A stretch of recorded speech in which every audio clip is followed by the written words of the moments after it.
Hola, boys and girls. Welcome to today's live stream. We're gonna do some streaming, and no, I've been looking at the channel rate. No Xbox. I did not type an extra 3. Jason, I didn't type an extra 3. It's YouTube's stupid thing of you type in a £sign and you start putting something in, and it thinks it's a hashtag, and it tried to autofill a hashtag.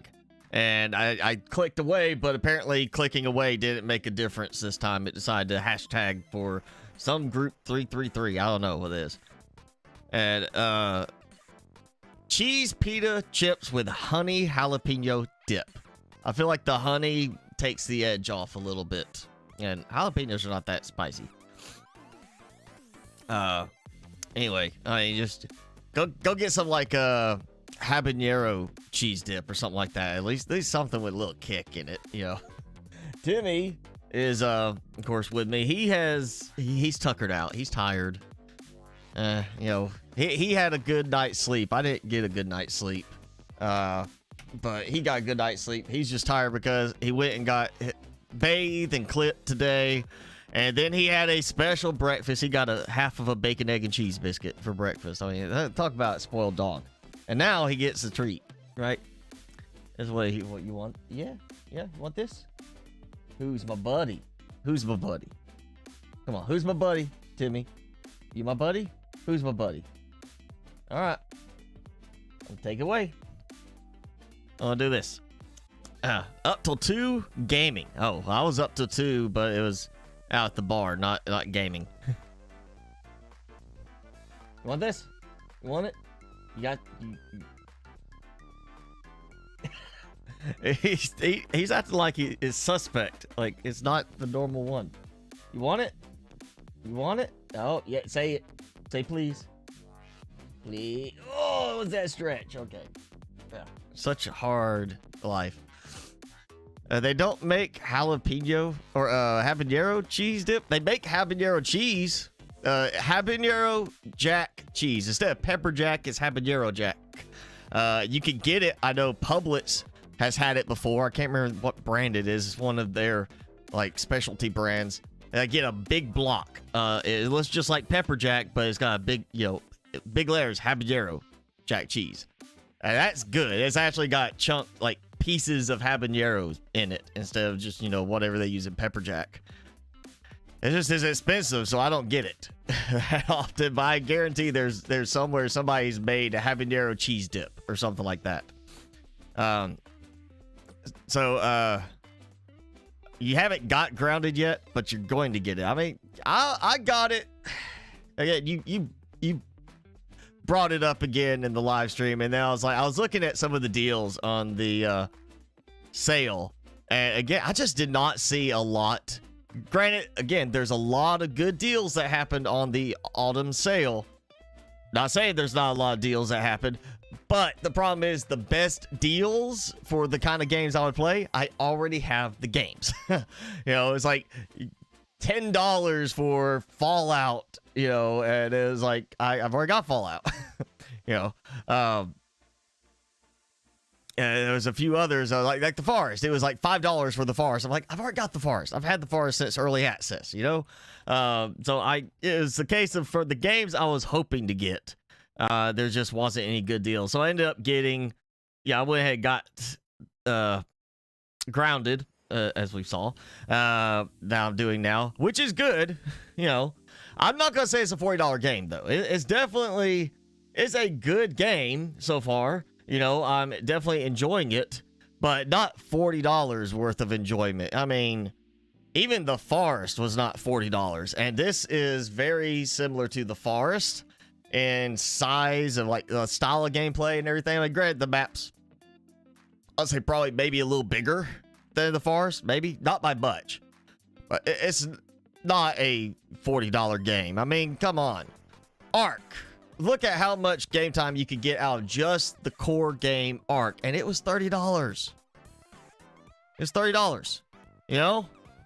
Just buy Ark for $30 and you get, I mean, just a lot of game time in there, And there's so much to do. I mean, and Ark was on sale again. I mean, come on.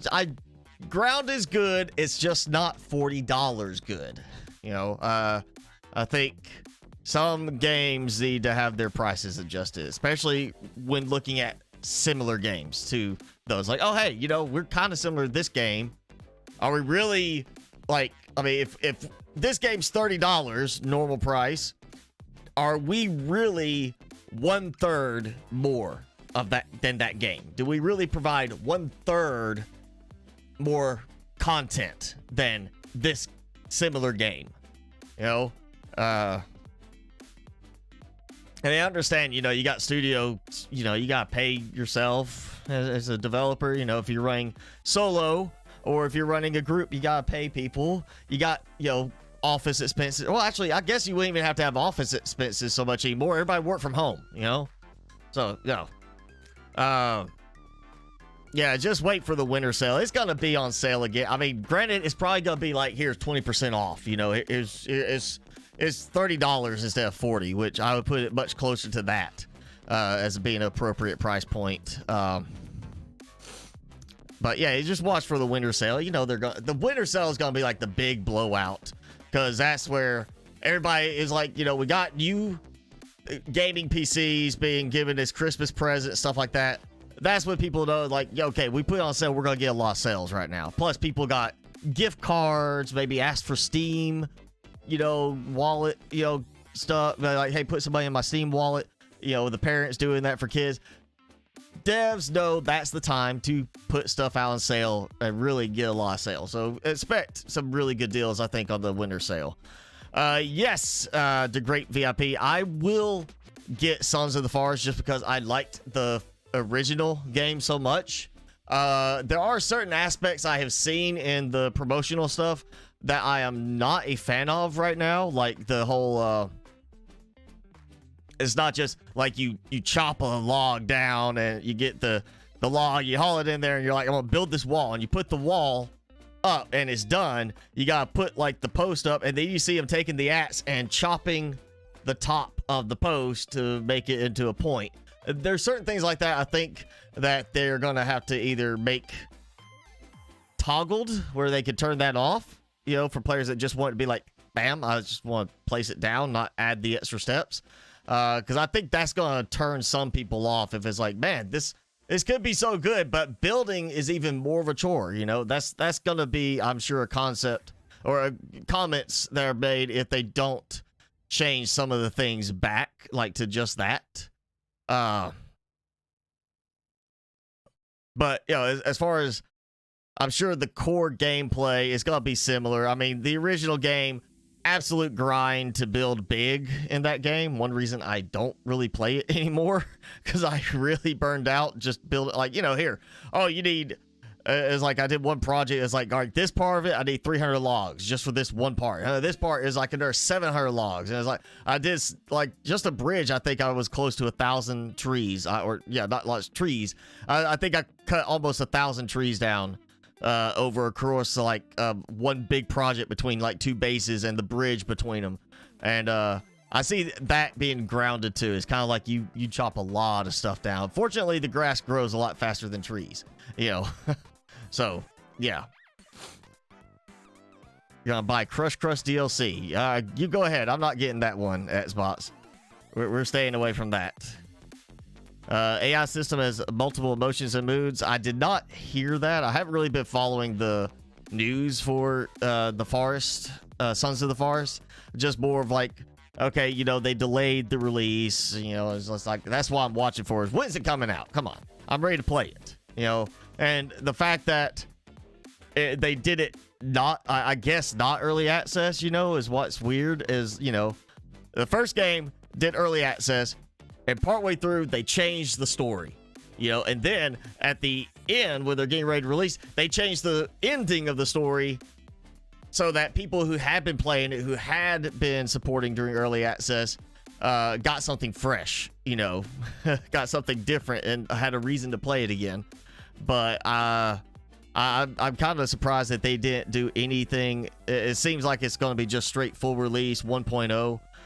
So I'm assuming they've got somewhere somebody is doing testing, you know, some kind of play testing, and they're doing like beta testers because, you know, there's gonna be bugs. You know that.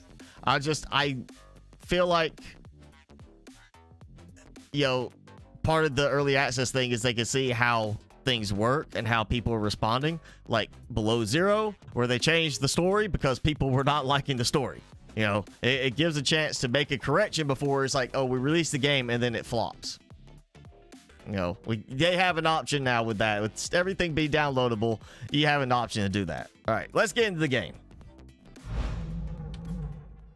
So, yeah, we're gonna do some more building today. I'm almost at 150 TTI. And of course, we still have to wait till around end of January. It might be later than end of January.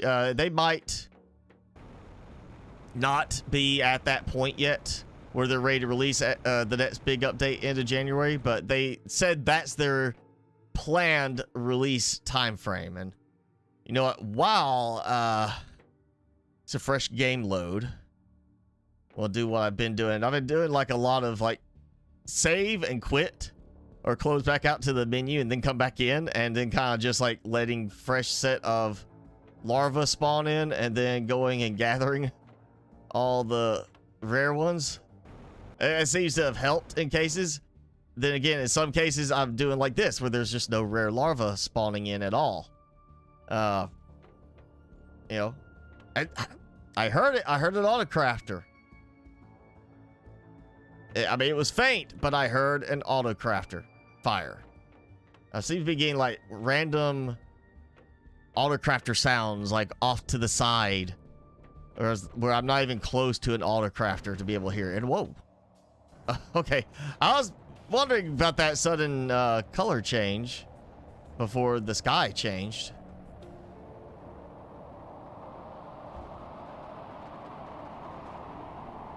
Boom. All right, there's the second. Okay. It'll be all right. Let's check. Boom. Oh, look, that's full. I had not been over here in a little while. I kind of was busy on this. I got another floor done, I think, since last time.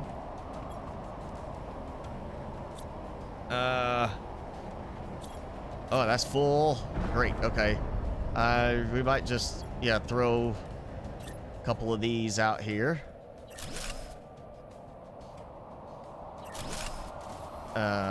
For now, let's make sure I get everything out of my inventory. There we go. Okay. Yeah, let's go do this. I think I actually got. I'm trying to remember. It's been a week, so I'm trying to remember what all I got done. All this. I think I got it to, yeah, up to here and then up to that point. I built the frame. I just didn't get the stairs done yet, because the stairs are becoming one of my least favorite parts of the game right now. So tricky to get them to actually snap right. It would be a problem if they would just snap consistently to, like, say, the, you know, the actual foundation grid only, but they also snap to each other, and apparently the design causes that snap to have a gap. And there comes the problem. What? Okay, I'm like standing on that, but I can't. Okay, what? I can't get it to like line up. Yeah, see, there it goes. I knew it. I knew it was gonna do it. Like my jetpack seems to be not lifting very well right now. And this is, why is this targeting so much lower?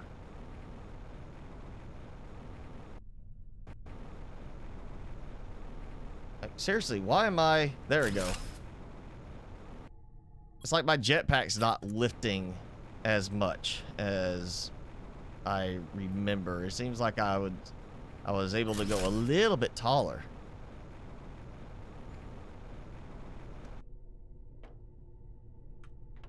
I'm not trying to put it in there. I'm trying to aim it on the thing. Why is it acting like it's going inside?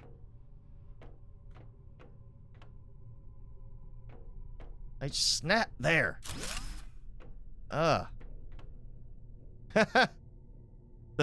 Again, why I am like, I'm doing good just to build up this far. At the moment, I can't see anything. I keep running into problems of like falling off at times because I'm like trying to wiggle and get stuff placed right, and I can't see where I'm placing it. Let's see. That's, yeah, okay, so I should be good on this one. See? Seriously, I'm about to, I said before, and I'm seriously thinking now, I'm about to like just stop and go get that little performance tweak mod I remember seeing that lets you turn off certain effects. See if I can turn this stupid steam off. It'd be great if you just go like have a toggle switch for on off on like the things like that. Did I go too far? I can't tell. I can't see if that's the edge or not. It looks like there's more to the side.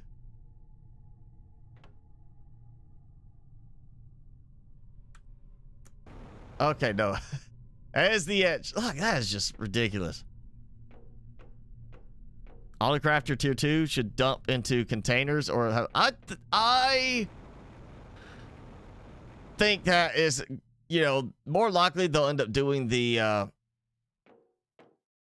larger storage kind of thing for it. I really think that's what they'll end up doing, but the thing is, you know, there's still a problem of certain production items producing junk materials. I would like to at least see, if all we get is the larger storage, at least a way also to filter out junk materials. Like I said, we need like a scrapper or a tier 2 recycler that will let us turn a certain selector on that can go next to the autocrafter, or maybe make that the function of like the autocrafter tier 2 is have like a disposal size that it can, you know, like, oh, you know, you're gonna be producing O2 capsules alongside the methane cartridges. Well, you know, it has a way to auto pull the O2 cartridges and dispose of them. It's got its own you know, salvage or shredder built in, and, you know, just take care of that, or make it where it can instead, what I think should be the way we do it is not just dump to a container, but get rid of the whole idea of or dump, you know, into its own storage, but dump straight to the container. Because let's say if we dump it, if we have it dumping to containers, assuming they give enough range for it to work well, it could also technically dump into the shredder, make it be actually where it ties in directly to the shredder. And if you have a shredder in range, it can tell it to automatically process these materials over to the shredder. Instead of doing like shredder tier 2, just make it where the autocrafter tier 2 can tie into the shredder. And I'm out of everything over here, which is a good thing because I do have stuff I need out of there. Let's see. Let's just take all this because I apparently need some honey to pack up top. To me, and it goes back to how they implement it, but I think, yeah, it should just, autocrafter tier 2 should be able to go straight to containers, storage lockers and such, but it depends on how they do it. The range on the current setup of the autocrafter is not really that great. Let's go ahead and put it that way. I mean, you got stuff that will spawn, I mean, the algae will generate further out than that. So that produces a problem when the algae slowly spreads out further and further. Even if it's right next to the autocrafter or right below where the autocrafter is, the algae will spread out farther and farther away until the autocrafter can't reach it. And now you have no way to get, you know, your algae automatically pulled until you go and manually collect some of the algae. And if you build too close to land, then the algae spawns inside the ground, which means you get stuck with, algae you can't reach. That's why I have to keep, save the game and exit every so often. Let's see. Oh, yeah, I have one gold. We're going to move that over here because we're going to do the test today. I think I got everything done, actually. For most part. Uncommon. There's a little more saturated looking uncommon. It reminds me that I think I did get almost everything. I don't remember if I got everything. Okay, I got the larva. So that's done. All I should have to do is go and change the name. Mutagen tier 2. Nope, got that. Reorganize. So my fertilizer. And then I got butterfly, and butterfly. And the sudden lag spike. I think because I'm looking in the direction of tree. Yeah, look at that. Sudden lag spike, and I forgot about the little separation there. I messed up. It's a lot of trees.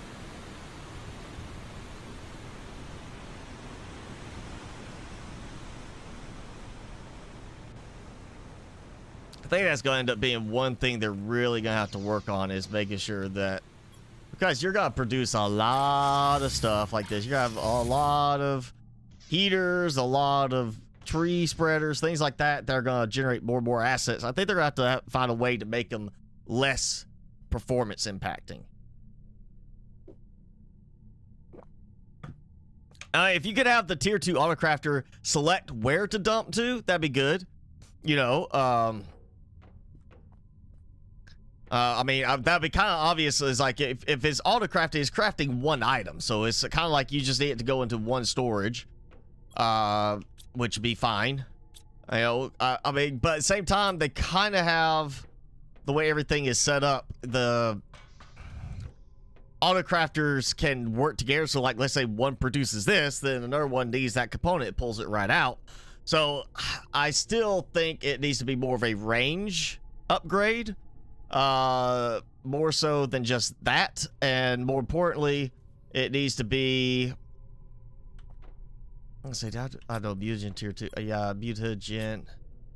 I think I did it right with the mutagen. Like that. I did. I can't remember. All right. So mutagen 2 fertilizer. Trying to remember what these are set as. So yeah, butterfly. Okay, so I just gotta put the star at the front, and then I think it was mutagen 2 with no space. But yeah, I even suggested something being like with the foundation grids. Anything attached to the foundation grid, because you can't build the autocrafters outside of, like, in your structure or on a foundation grid. Just have the foundation grids act as a connecting mechanism, so you're not tying in so much to a short area. Autocrafter tier 2 can connect to anything that's connected to the same base platform, basically, and it's just based around the what would constitute a base by using the foundation grids.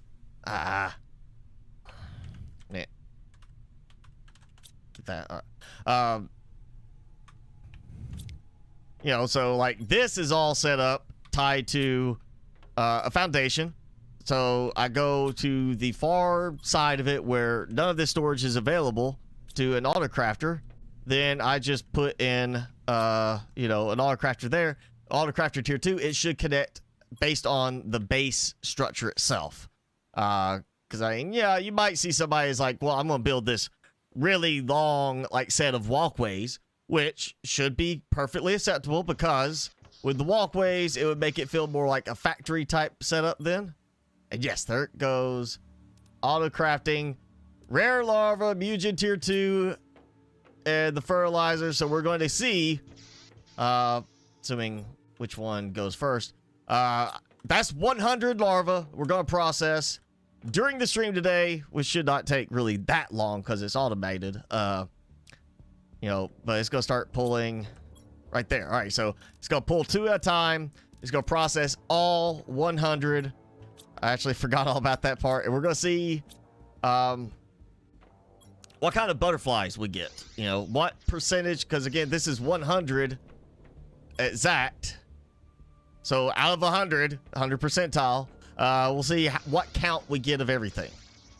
And that should be closing. I want to see which one it starts with. There. Okay, we get this one first. So we got very first butterfly crafted is a gold butterfly larva. I mean, just right there. And then blue. So very first one was golden. All right, that's how high a percentage the gold actually have. I feel like the gold should have a little bit lower percentage than they do. But, you know, it is what it is. So I'm going to take advantage of it. So we'll see what we get from that. Okay, so now, back to Autocrafter Tier 2. If I put Autocrafter here, and it produces something in its storage, and then I have another Autocrafter all the way over here that needs something from that storage, it can pull it. You know, it's like that's connected, it's connected storage, and it pulls automatically. And that means that you're not tied to these smaller base setups and having to worry so much about the range and doing something like that just would not honestly look that great normally. You know, you're now able to decorate or build with a little bit more of a flair to it.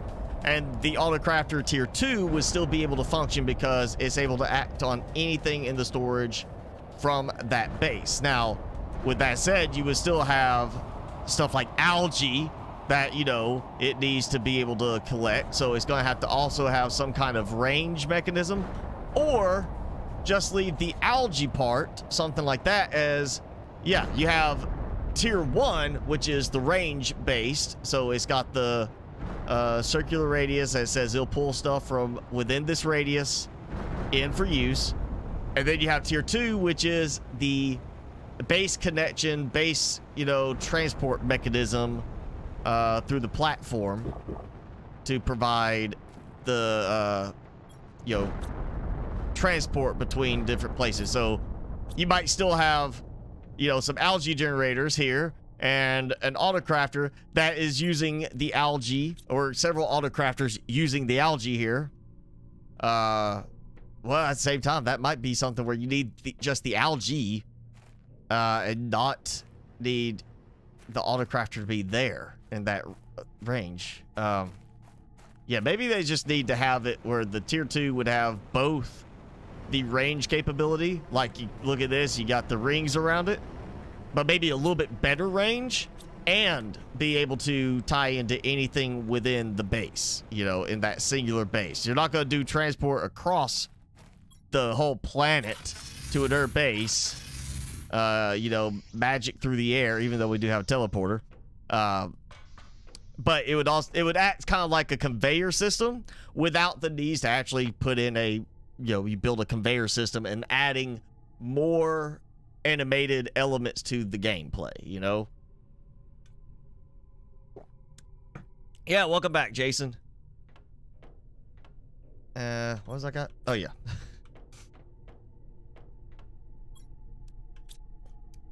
And yeah, no butterfly going there. I'm gonna put this guy in here.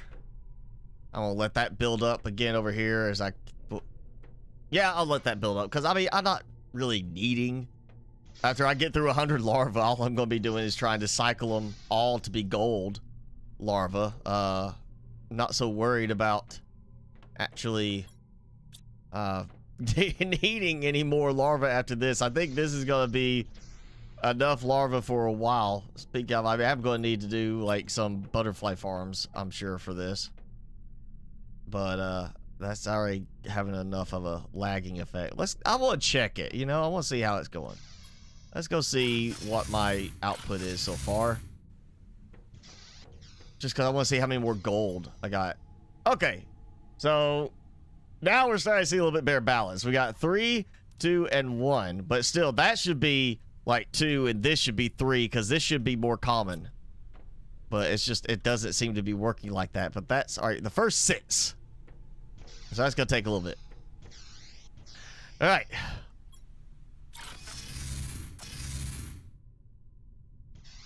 So, well, let's go build on a tower. Put stuff in the fridge. I mean, you didn't finish your snack completely? Or is that just like the cheese dip that you left? You got some cheese dip left over.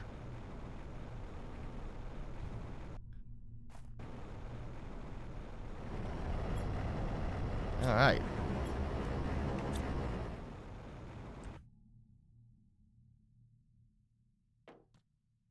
You know, now one thing is just I thought of that I have not seen anything saying this is coming. So just, you know, don't take this as being like this is what's coming. I don't know anything dev wise or anything like, hey, they said they're going to do this kind of thing. It's just an idea.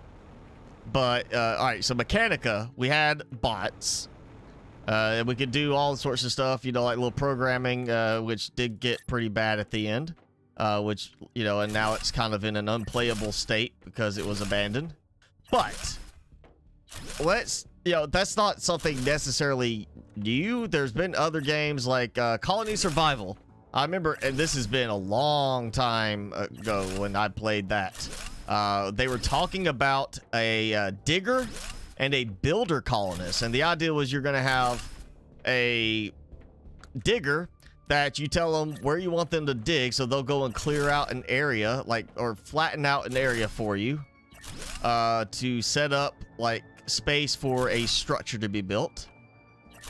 You can, like, you know, imagine if you had a villager in Minecraft that you could enlist as a worker to go in, like, hey, I want to build a house over here. Can you chop down the trees and flatten out the dirt to this level so I can build my house? And that villager would go do it.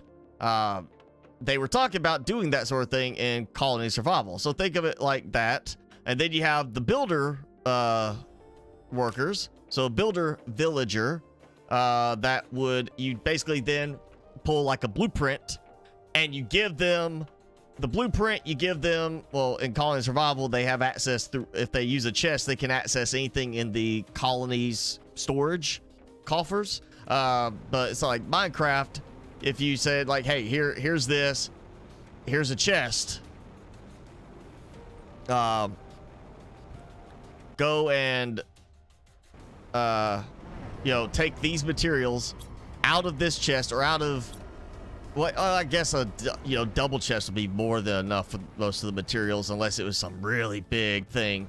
But let's say you put like, you set up their spot and you give them, say, chests that are in range, and they just go and start building and building and building, and they do the whole thing building a design you download from the workshop. Okay? What if, and I'm not saying we do like necessarily like here's a builder bot that has like, it builds like a whole base design, but imagine if we had like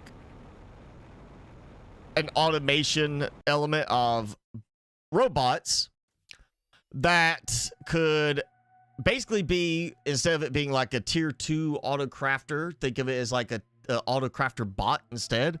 So you have a bot that has its own little storage, like a little dock, you know, like a charging dock or something like that. When it's not building, it's sitting there charging, what, you know, waiting for supplies.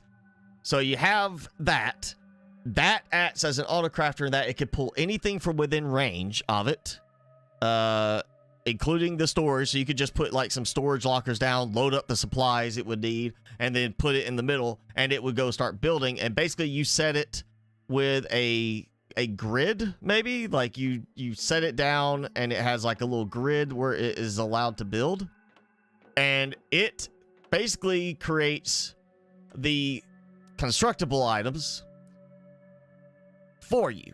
So it's like, well, you know, butterfly farm tier 2, I need a lot more of those for these larvae. I would go put it down, you know, have a little like storage type thing, like basically the base of that with a little drone on the top. I place it down and I say, this is the building area. You know, I have like a screen, I select it, and it basically lets me, you know, kind of draw out, like as I walk away from it. You know, I see this grid happening on the ground, and I just kind of go over until it reaches the limit. Obviously, you can't build in everywhere, you know, but have it be like I walk over there and I see just this grid going. It's all highlighted like green, red, whatever. And you basically just stop at the edge, click that. That's where it's going to build, starting from the item itself. And then you just have to have storage there. So you put the storage in range. You just go in there, dump stuff into that storage to cover for it. Or you have auto crafters that are producing the stuff, and it can pull from those auto crafter inventories. Basically, you can make like a little auto crafting setup that, or auto building setup that actually builds like the butterfly farms, bee farms, or beehives. I mean, if you want really dense trees, tree spreaders, you know, stuff like that can be built. And, or maybe even just say, here, build me these tree spreaders in this little area. It doesn't have to be that big. Imagine like, here's where it all, like the crafter thing is. It's like right here. So it starts counting from this central point. That's where it's sitting on. It counts from there. So it's like 1, 2, 3, 4, 5, and then 5 in that direction is how far out it will go. And you just tell it to build it. Basically, it builds kind of like in a grid of, you know, setup. And it builds all these tier 2 farms. I don't want the farms there. I just want it to build the farms. And then I walk up, deconstruct them, getting materials, and I walk out to where I want the farms to go and then build them there. So it could be, rather than like make it super complicated, like it's got to worry about obstacles and stuff like that, you worry about that. You build like a little area where it basically is doing nothing but constructing a certain item for you, a certain structural item that you deconstruct and then take those supplies and go build elsewhere. And it would be auto builder bot or auto builder drone, and I forgot to put that away. And that would just add, again, the auto crafter, it feels like it'd be the next step up from the auto crafter. You get this just little drone that builds the constructible item, or the buildable items, not the like the resource items, but the actual like things like the drills. And they just have you know, it's aligned with the grid a certain way, and all they really have to do is make it where the grid lines up based on like, it'd be certain item or certain buildables can be done, not all of them necessarily. Like you may not want, like, you know, build like 50 lamps for you. But, you know, building like 50 heaters, or, you know, 10 heaters, and you just go there and break them down and go rebuild them somewhere else, could make sense. You know, it'd be like, it's an assembly line sort of thing. You're taking the finished product and then you're going and just relocating it.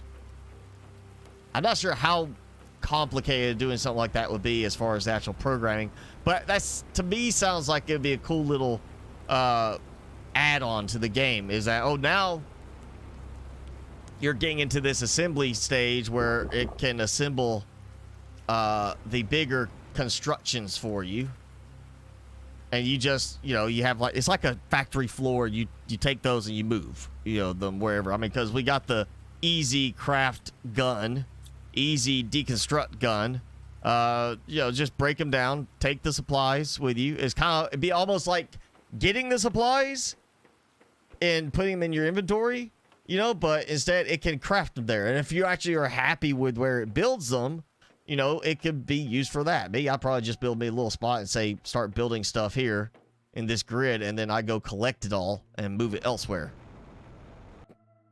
But, you know, that could be an interesting thing to add. Still like the idea of an auto crafter tier 2, but that would be kind of an interesting addition.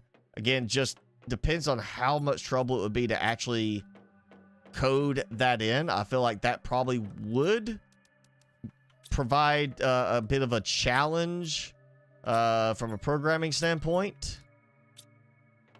Not sure how bad of a challenge, but I'm sure it will provide at least some bit of a challenge from a programming standpoint of that.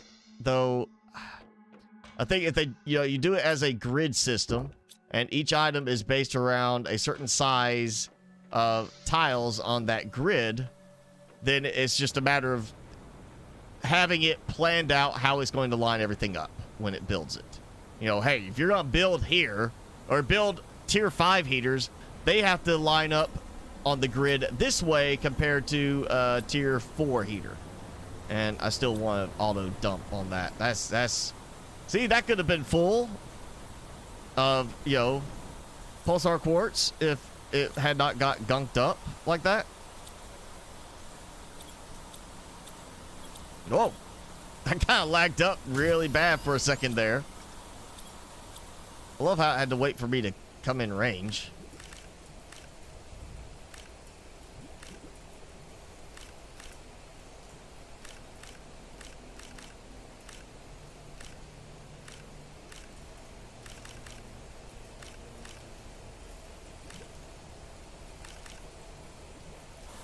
Oh, I know one thing I don't want to happen in this game. I don't want to become a SaaS factory.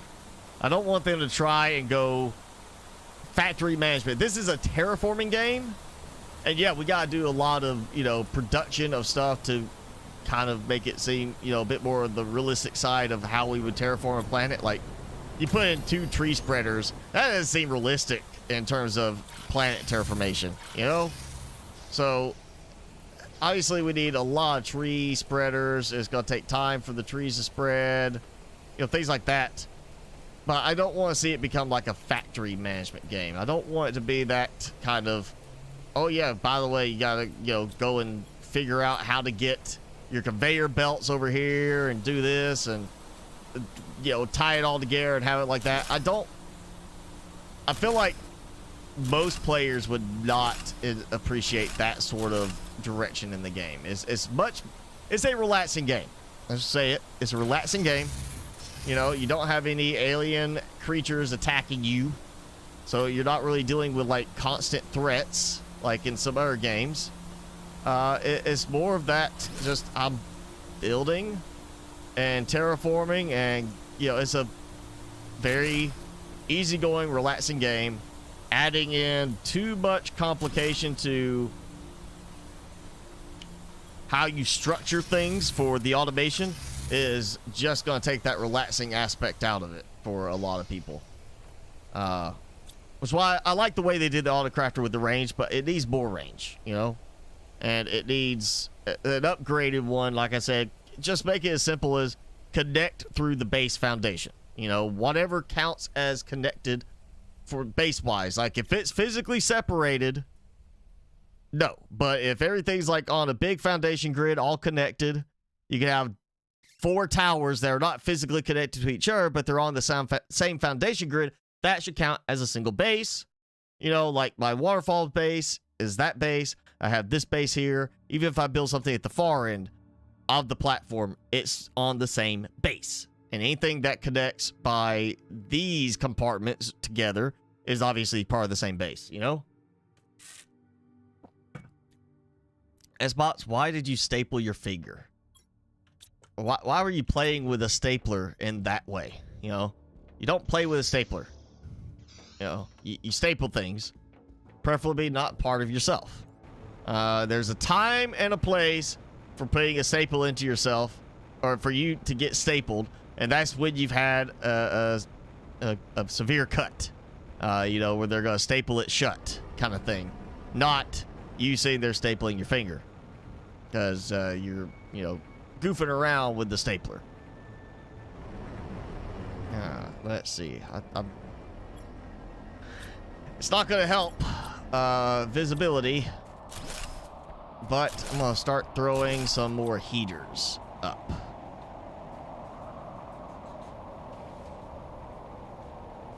Because that floor is done. It's time to get the next floor and see how much closer I can push it on power drain.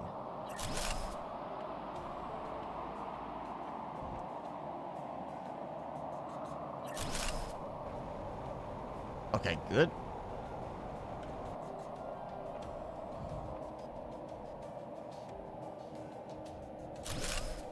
Yeah. And back down here.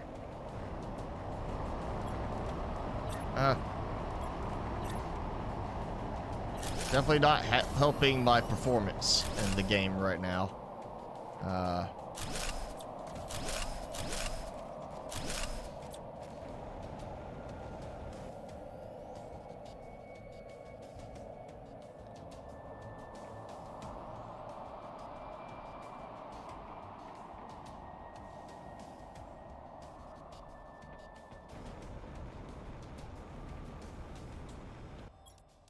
Alright, one more, and now, I get this angle.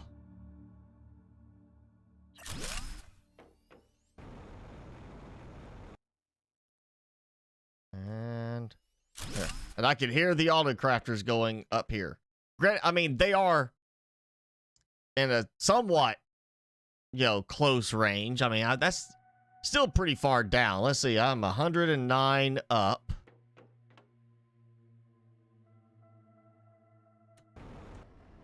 So, almost 100, say that's meters. So, almost 100 meters down, and I could hear the auto crafters.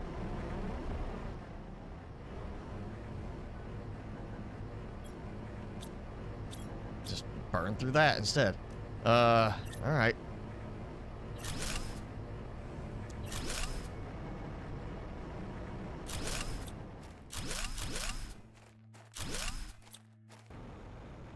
Might already have enough for a whole floor of heaters.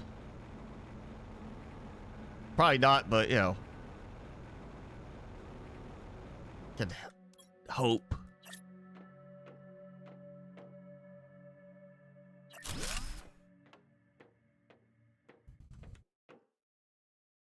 And see, think about the auto build bot. It had to be auto build bot. They can't say auto bot.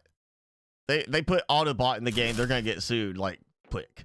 But they put an auto builder bot in the game where it's basically an auto crafter that will build a certain item. I could literally just have this set up like somewhere over here, the builder bot sitting right at the edge of it, so it's got all the range, it's got access to all of these for what it needs material-wise. And then I have this grid over here, and it starts building them. I just go over there, deconstruct, and then run up there. And instead of it being you're waiting on an auto crafter to fill up and then waiting on this to fill up, it fills the entire area that is building first. Then once it has no more room in that building grid, the builder bot stops working. At that point, the auto crafters fill up, and then at that point, the extractors fill up, and you end up with finally having something where you are, you actually, have everything completely full, and you just go as, start clearing stuff out. You have just tons of stuff ready to go. You go away for a half hour, come back, and you got like 10 tier 3 or tier 5 heaters ready to go. You just deconstruct them, come up here and rebuild them. It would add another element to the automation without going too crazy on automation, like complexity.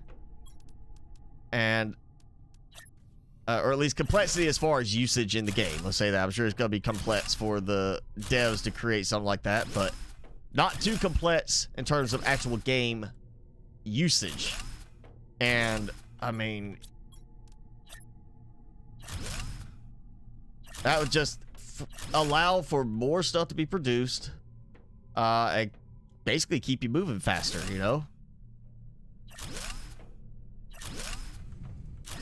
Oh, that'd be actually really amazing for like having stuff set up to just produce. Like, oh yeah, I don't have to worry about power or producing enough power because I set this little area up.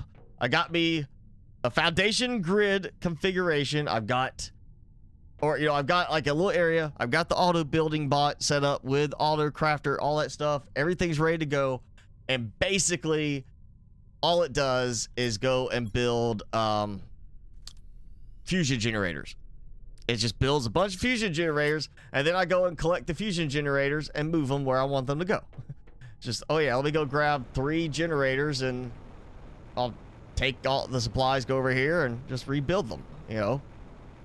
You have tons of power, just keep getting more and more power, never have to worry about running out. And I looked down too quickly on that. Oh, yeah, see, I went ahead, I don't think I mentioned this. I didn't do this last time. I did this in between the last stream and today. I went ahead and started building more levels for power. So, like, that's the level I'm on now. That's, I think, yeah, getting ready to start building in it. But I went ahead and did those because I'm getting out of range of my supplies for the craft from containers mod to work. And I've got the double stack there because I have to have something for it to build or, you know, line up with, because the large rooms are still such a pain to place down on their own. So basically I've got it set up for easy extension up. Is there osmium rods? Yes, there are osmium rods. You get osmium rods now. You're looking to get 2 games from Steam soon.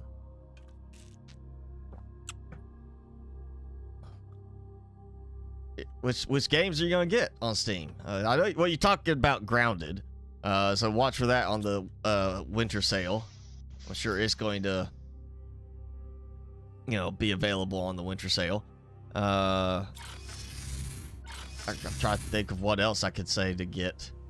And oh wow, look at all the butterflies being generated there, still going. I see a bunch of golds. Let's go take a look at the progress. Actually, let's look at how much. All right.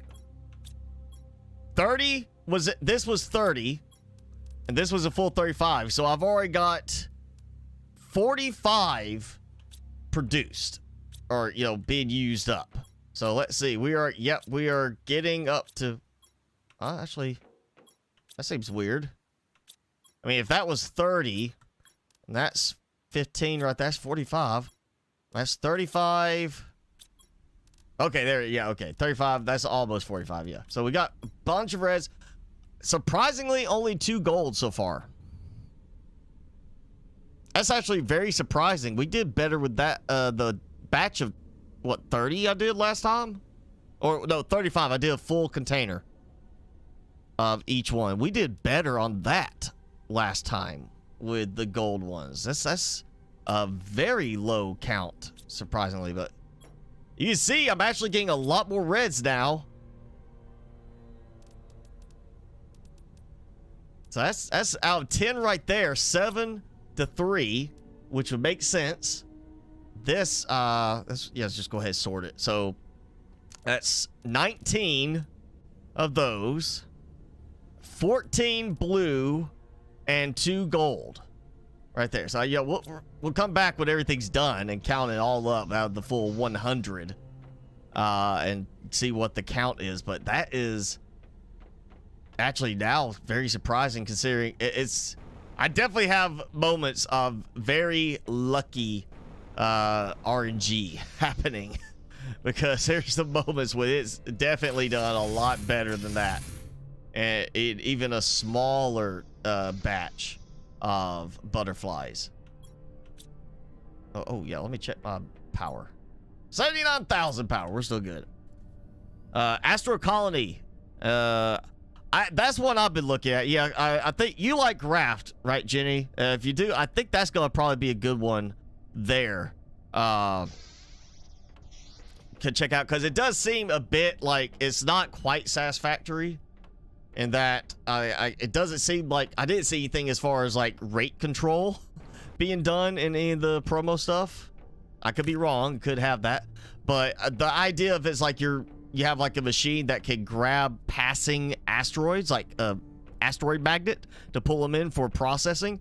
Maybe think of Raft because of the whole collection net type of thing. You know, it made me feel kind of like that.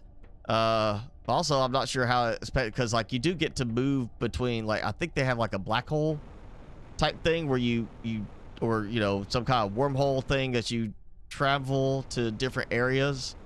It could do different biomes. I've been looking at that one too. I'm just not 100% sold on it yet.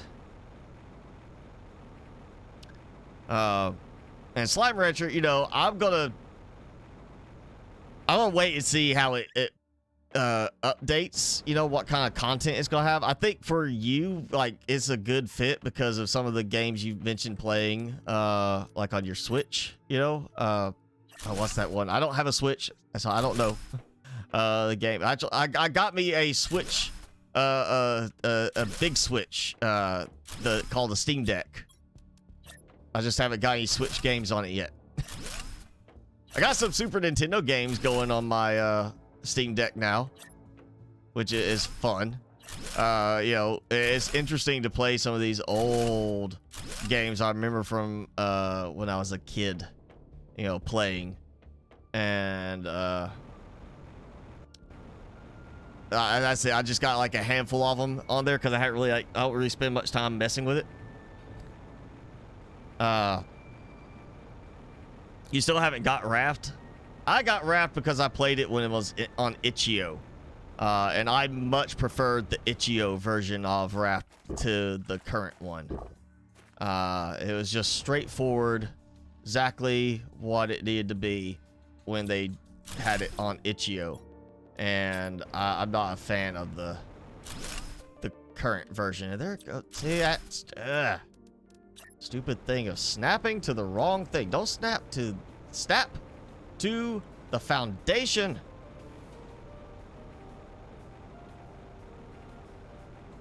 Not I really hate the stairs. And I see something very interesting. You know what? Before I miss it, look right there. I surprisingly have actually got quite a few of those while working on the platform over here, on the heater platform. I've actually got a few of the near butterfly, just because it, you know, it just popped in. Oh man, that's a mistake to try and fix that. I really hope this next update fixes this. This is just stupid. Tell you what, don't even make the stairs snap to each other. Just make them snap to the foundation and snap correctly to the foundation. How about that? Like, I can build it there on top of the other stairs, but I can't get it to snap correctly right here. Now it won't even snap back to the stairs like the way it was. This is just as a stupid problem. I can't believe this actually hasn't been fixed already before this. And now that one's messed up. Oh, no, you did it. Really? It decided to target through the stairs? Yeah, having the fact that the lower stairs interfere with you snapping it to the foundation correctly. That's just the stairs need a lot of work. I say a lot of work. Well, maybe not. It's not a lot of work to fix it. It's just it needs work because the stairs are pretty bad.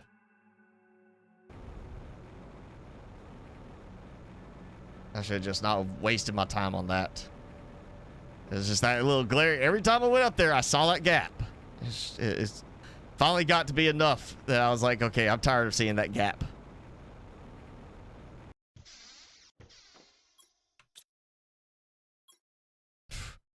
I'll have to go and put like a thing for holding those. Just like I need like a. I just have to start putting more of those on display somewhere. You know, a little more decorative work with the rare butterfly larva or the specialty butterfly larva that we find. Speaking of, I will go see what this is doing now.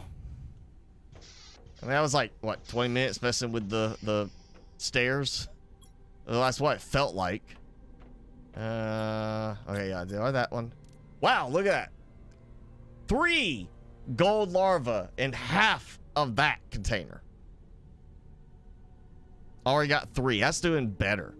4. Okay, 4 right there. 4 larvae in this one. I feel like I'm going to get a good number of gold larvae on this. In the end. That's 4. Got 3 of the other one. I'm at least going to have a full 10. I'd like to see more than that. Be fair. Because I am going to be deconstructing a lot of red larvae.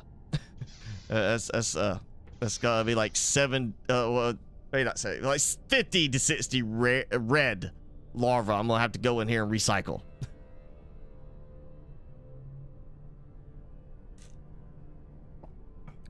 Animal Crossing, yeah.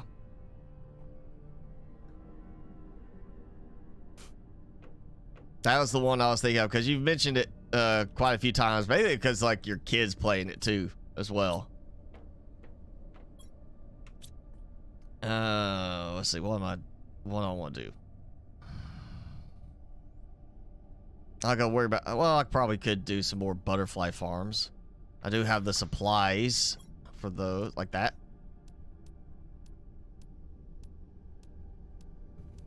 There's that. Okay. What was it? I need zeolite, fertilizer tier 2, and bioplastic nugget.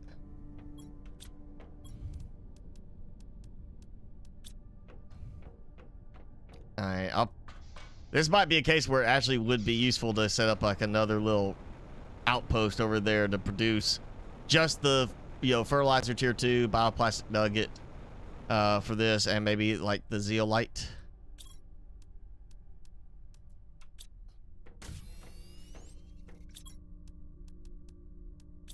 So I just come over here and grab what I need, and I think my, oh yeah, I definitely need to save and reload, because I think my algae stuff is getting all messed up again.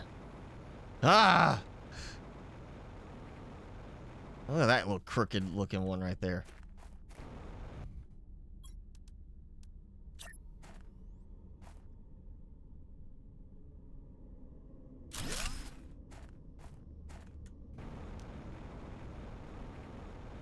Yeah, I think at some point I'm gonna get to where I'm like, just, okay, you know what? No more larvae. Unless it's like I have to have those larvae for like fish farms. Maybe that will be a case. We'll have like fish farms and you have to use a certain larva type as a, like, it's like the food source, you know, to get that type of fish set up.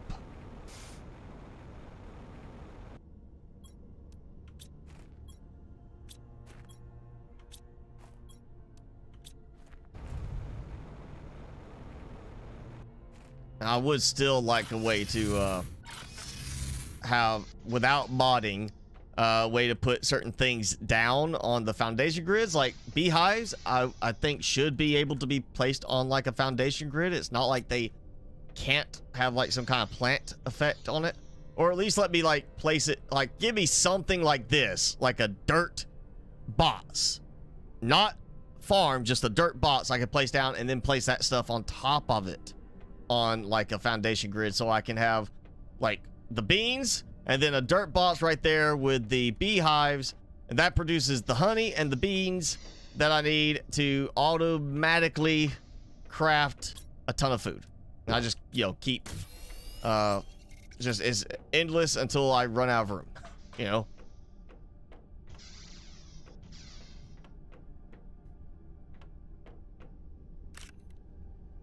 Well, even more rare larvae. Maybe I'll just have, maybe the fish farms will just use the rare larvae like that, these, so you don't have to go through all the crafting. Yeah, since I am not dumping them in here, I can put those back.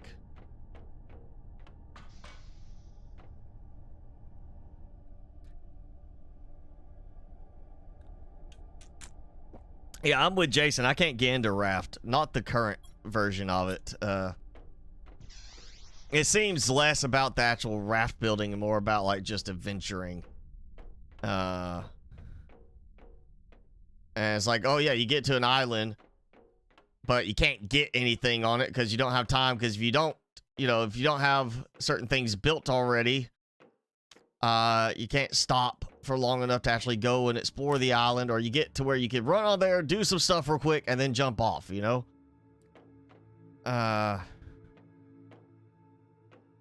it's just like it doesn't work for me anymore. Like when it was just a building on the raft type game, yes, it worked because you just built your raft. You got to be creative with the building. Now it's just too much of fighting for resources and trying to find certain things to allow for me to really feel like I can actually do a lot with it. And it seems like they just overcomplicated it to me. It's just, there's too much, it's just too convoluted beyond what it was originally before they decided to try to go all adventure mode with it.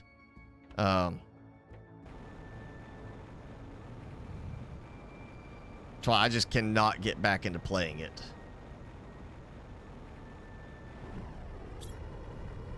All right, take those. Ooh, perfect. All right, one mistake.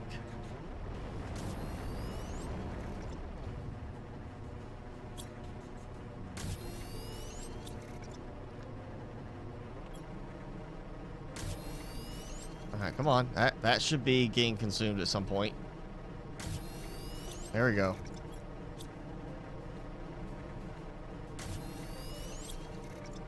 Ooh, yeah.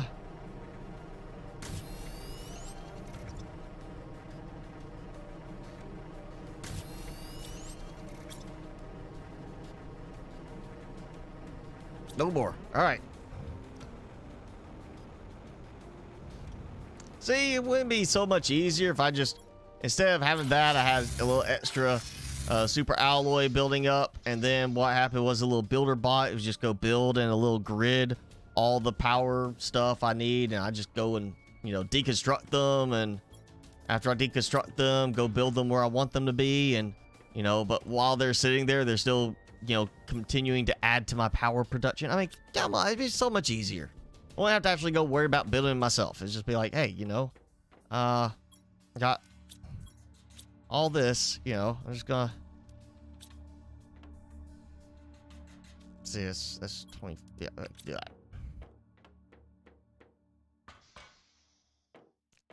Maybe give us a recycler tier 2 that can automatically, has like an actual storage component instead of it just dumping stuff out. It's a nice little animation, but obviously people are getting more and more reliant on it for like getting, for storage, compression, and things like that. Give us a tier 2 that has an actual bin, a little chest on it that we just open up and take our stuff out, and maybe put in more than one item. Give us like, not just like, hey, here's this. It's like, there's that little box. Give us a bigger box. We could throw like in, say, 5 items at a time. Maybe not 5. All right, let's say like, well, based on the biggest amount of output we're gonna get is 9 sub items from the additional item. 4. You get, or well, 3. Give us a box that lets us put 3 items in. I put 3 bars in, or 3 rods. And see, even with that, I have too much super alloy. I have 1 alloy too many because that's 36 and I have 35 slots. Or give us a bigger backpack beyond what we get here. Give us a more compressed looking backpack. Make these a little smaller and get us like another row in here. Doesn't have to scroll, just make it easier on the whole console, or, gamepad playing experience. But yeah, give us like, put 3 rods in, and then it just goes ding, ding, ding, done, It's like that. It does it in sequence.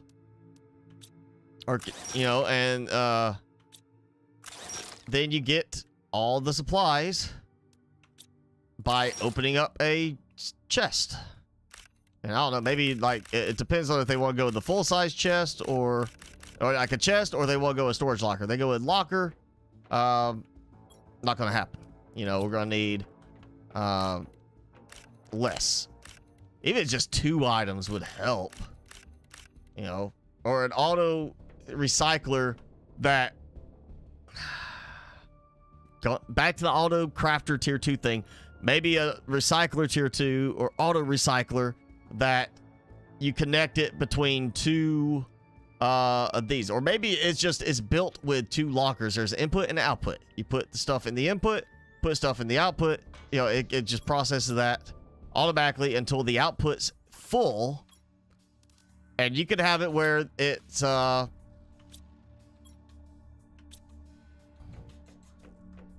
know, it's just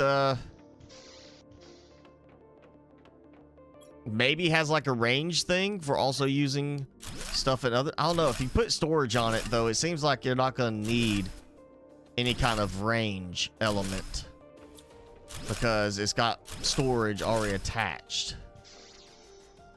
I guess you could make it where it can be told to connect to like an input and an output setup. Like here's the input locker, here's the output locker, you know, like kind of like I do with the mods with the naming. Just it connects to this one for the input and connects to this one for the output. But I don't know, you know, you gotta do that right. That was one of the things when they first did it in Empyrean that kind of threw a lot of people off and broke a lot of, you know, messed up a lot of players in their play style. And they had to fix that by making it basically like the mass thing toggle, because so many people hated it, myself included.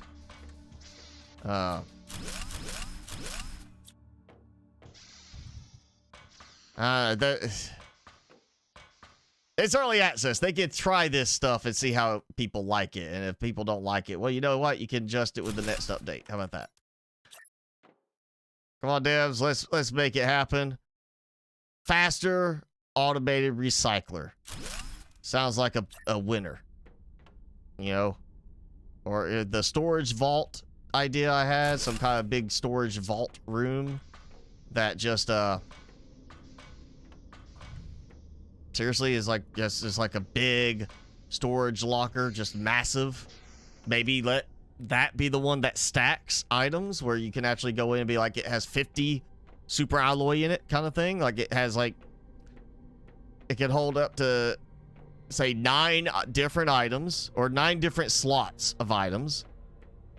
So if you have 9 slots of super alloy, then it's 9 slots super alloy, but each slot can hold 50 of an item.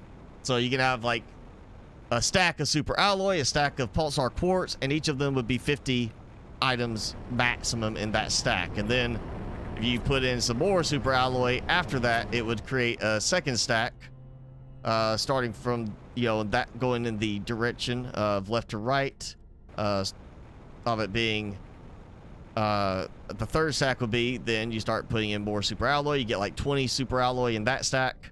And once you start using them, like AutoCrafter or whatever, it takes out from the furthest stack. It's like first in, last out type thing. Maybe something like that could be kind of, you know, how it could be handled. Have a lot more storage without taking up so much room. I mean, obviously they want us to like just keep building, you know. It's obvious, like AutoCrafter, so you don't have to go through all the tediousness of crafting certain things. You just go over there and grab the supplies and go build. That's why I say like auto builder seems like the next step, an auto building little drone bot. And we're not supposed to have a lot of storage. We're supposed to be using the items and keep building up and terraforming. So let's just fix the automation. Let's just make it even more streamlined and give us more automation capabilities. I think, yeah, one more. Oh.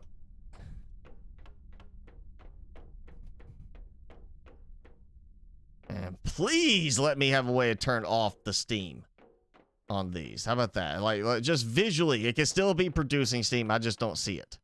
Because I mean, that is, look at that. It's like staring into the sun.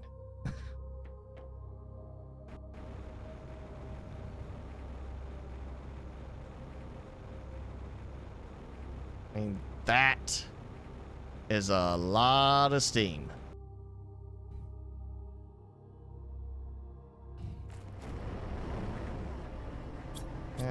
I'll leave those. Yeah, Space Engineers. That's another one. I tried that early access, absolutely hated it, which is why I started playing Empyrean. And then I tried Space Engineers when it was finally went full release. And I mean, you know, yeah, no real instruction. I ended up having somebody helping me, you know, like in my Twitch chat, because I was still streaming on Twitch at the time. Oh, look at that. They're near larva. You know, helping me along, and in the end it was like 3 hours, and I had like a single base platform, or maybe it was like two, basically like I got 2 foundation grids and I had a little crafting station, and that was it. That was literally all I got done. I was like, this is like what's that one you play, Subsistence. It's like Subsistence, except this was before Subsistence, but but it felt like Subsistence in space. Oh yeah, you know, kind of thing. Like, it is just so slow and sluggish to get going. Thanks, you lag, for not letting me activate my jetpack. Yeah, that's. Please, devs, let's turn off some of the effects. Just give us the option to toggle them, because that's really what's hurting my gameplay frame rate right now. It's like the steam rendering, and then not rendering, and then rendering again.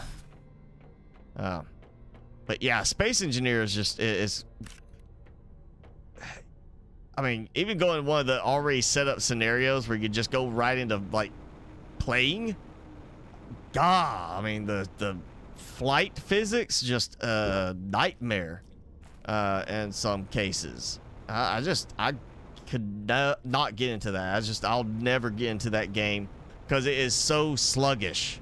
Like, it made, as tedious as the forest is at times to build big, I could not imagine trying to do something massive, like really big scale in that, because I just couldn't. I couldn't make it far enough to actually get anything really set up. You know, 3 hours to have 1, 2, and then one little production thing, and that's it. You know, that's not a lot of progress. That's pretty abysmal progress.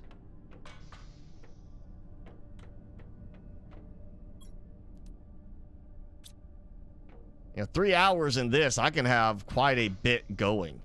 And feel like I accomplished something. I at least want to be able to play and feel like I got something done. Look at my multi-stacked eggplants. It's just like a really fat, shiny eggplant.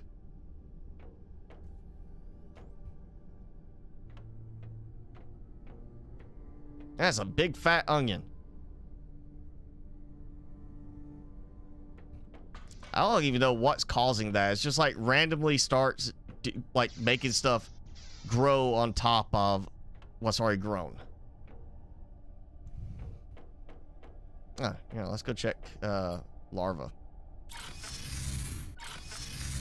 It's not a game, it's a lifestyle. Yeah, I would say there's some other one that I've seen that that is just, people rave about it. I just could not get into it because it is so, like, it's made clear by people who play it, like, you really have to invest a lot of time in it. But it's another one of those space games where you, like, massive ships and stuff like that. It's not Eve, it's something else. And, you know, some of the players brag about how good it is, and, like, some of the tech that's used in there, you know, is so advanced, you know, and how they've done some of the software, the programming. I'm like, yo, yeah, okay. Yeah, you're great, yeah, okay, whatever. And then I'm like already zoned out on it. I don't care. You know, that it's one of those that's definitely got like the cult following type thing. And oh man, it's a lot of butterfly. It look like there, all those butterfly.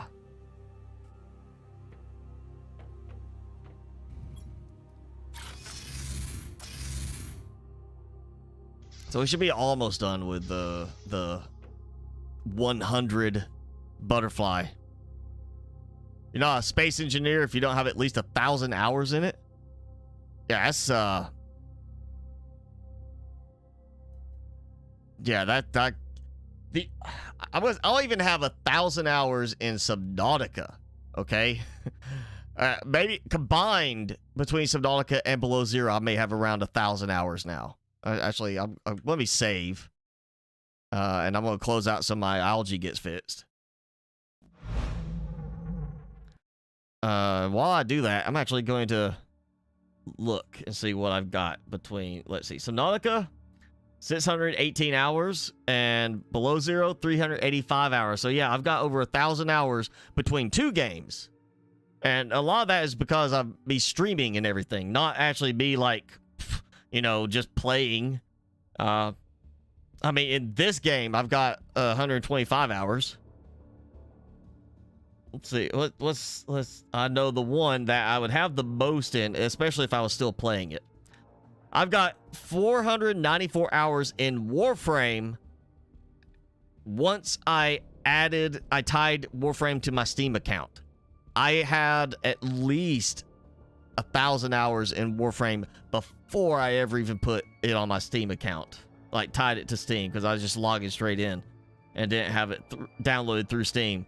So that's one game I would have, like, you know, 1,500 hours in right now. And I haven't played it since 2020. I think I downloaded it, played it for like 2 weeks, and then, like, uninstalled it again because I ran out of stuff to do. Ark, 252 hours. Yeah, Space Engineers, I got like 3 and something hours, and that was it. That's about as far as I'm going to ever get on it. Well, I consider playing the Oregon Trail.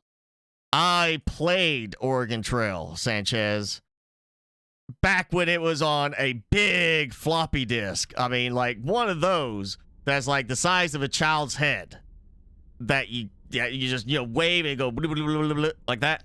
I played the Oregon Trail original back on that. Okay, I've got plenty of time in the Oregon Trail.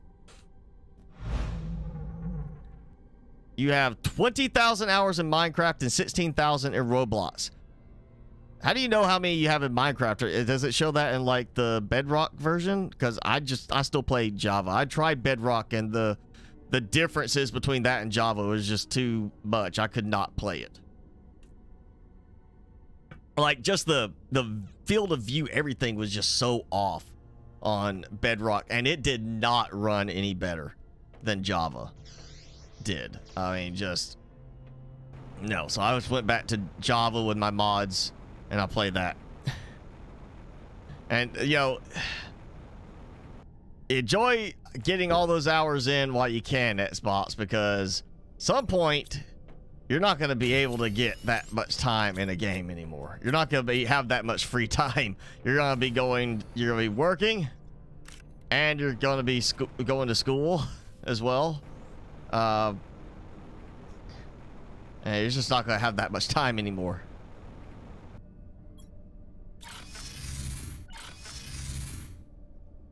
Oh, you add the time and the stats on all your worlds. Oh.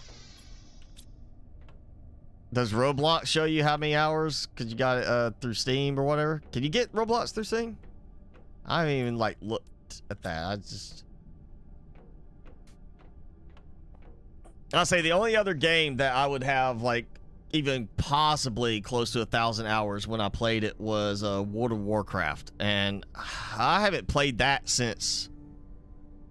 Oh, what was it? It was the Blood something? What was that expansion? I want to find that real quick. Or what? Not blood. Maybe it was the one that added like the blood elves or whatever. Oh, and the pandas. I remember playing the panda one. That was the panda one. Was the last time I played anything.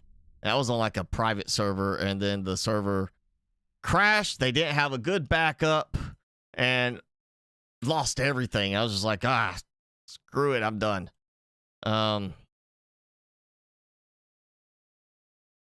As expansions, Mist of Pandaria, that was the one. That was the last time I played it. And before that, most of what I played was when it was already on Wrath of the Lich King.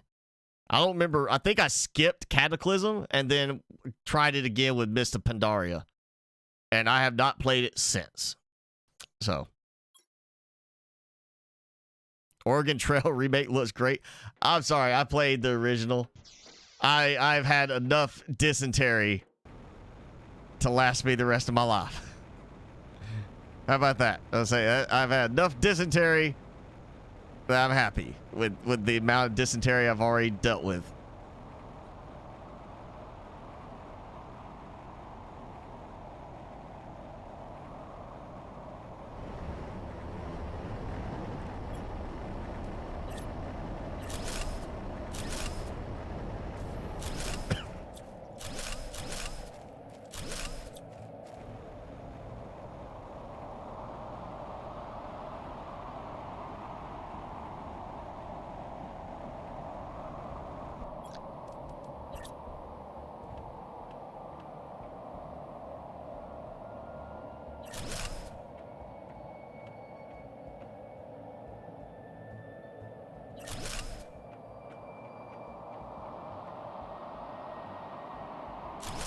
All right, I need 10 more for this level.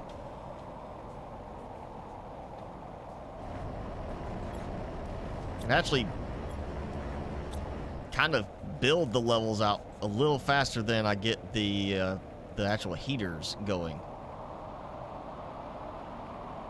Which is fine, means I stay a step ahead.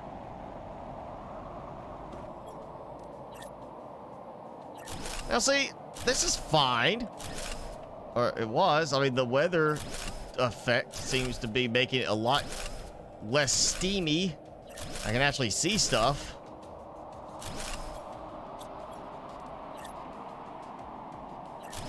Kind of.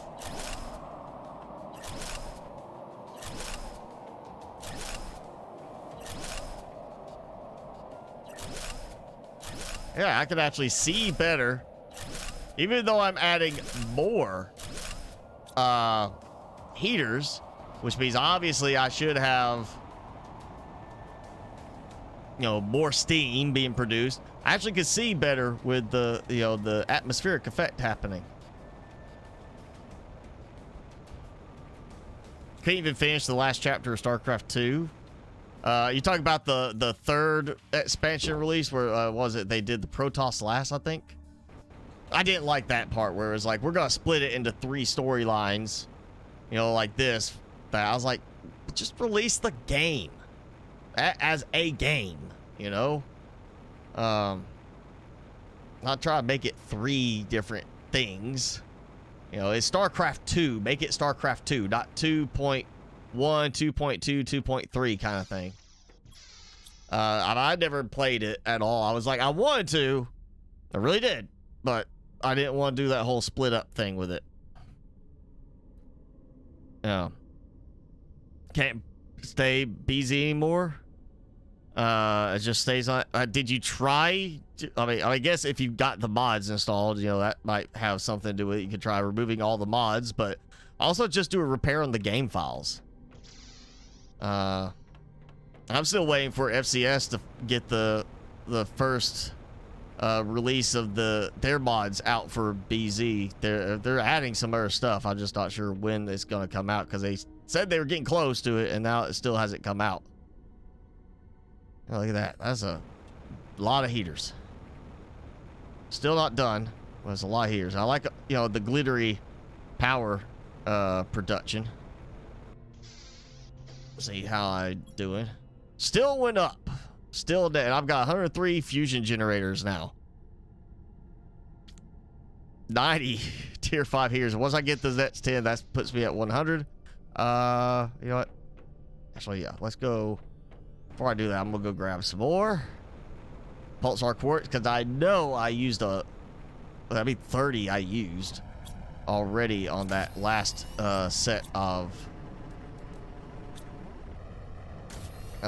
generators.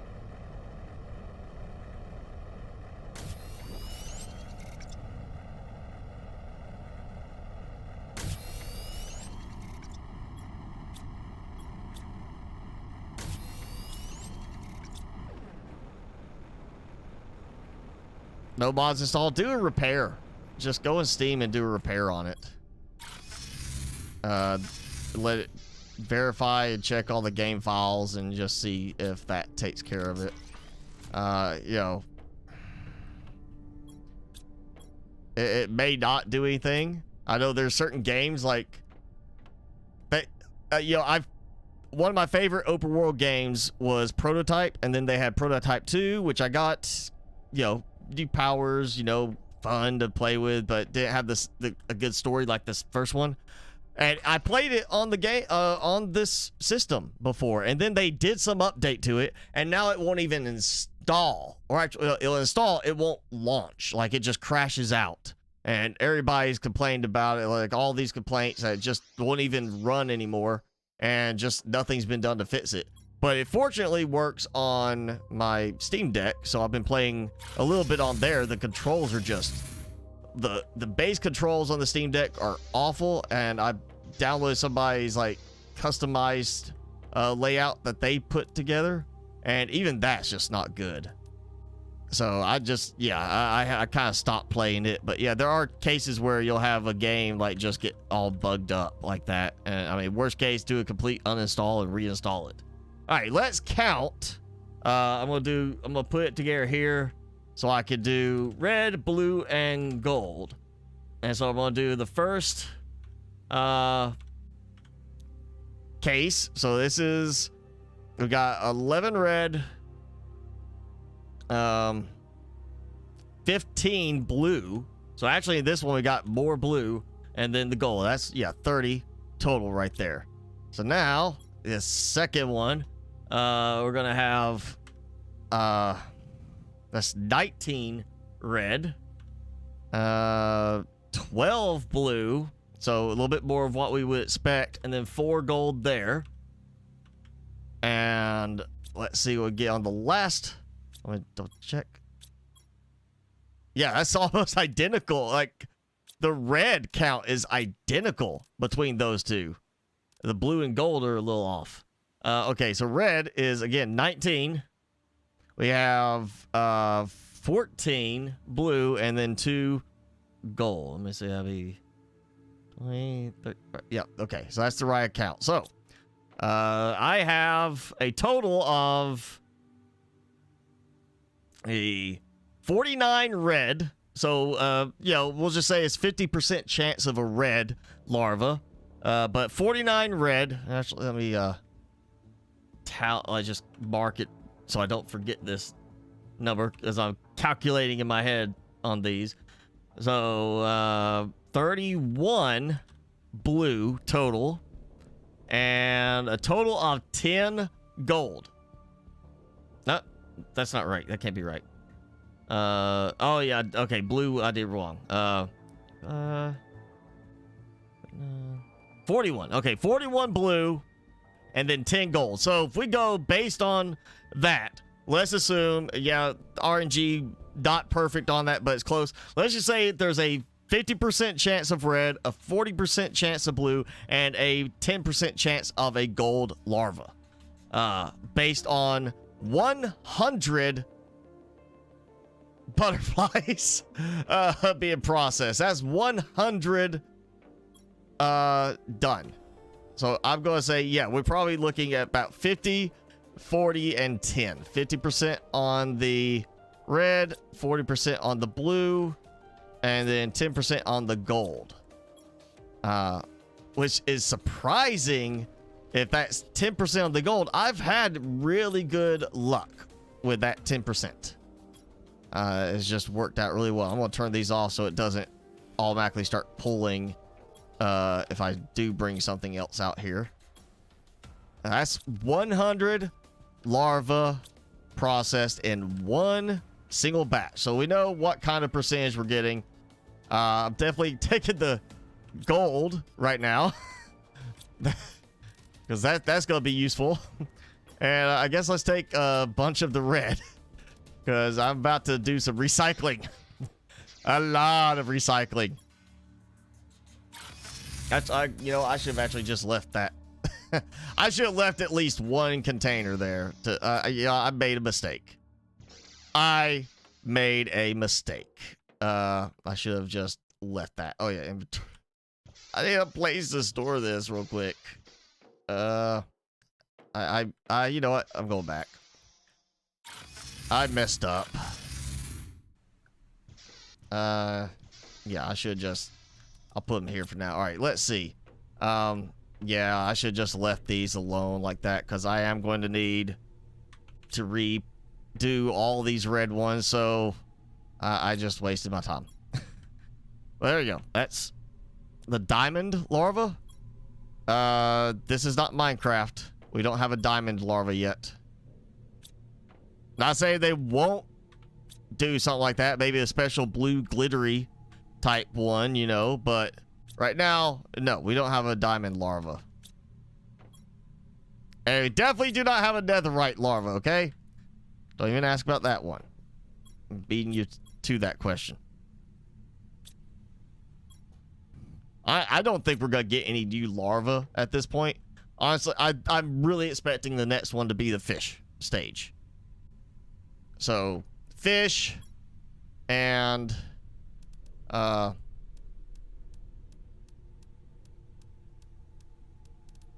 maybe, you know, some other quality of life improvements.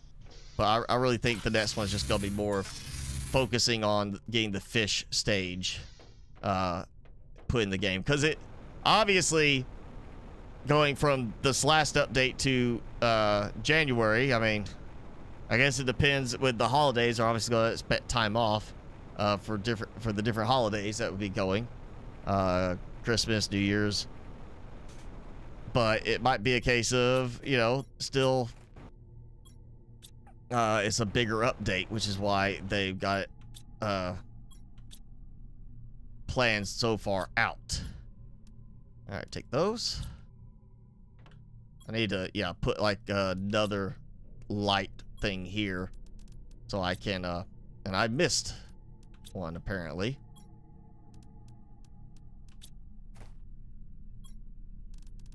Look at that. That is... There's a lot of butterfly.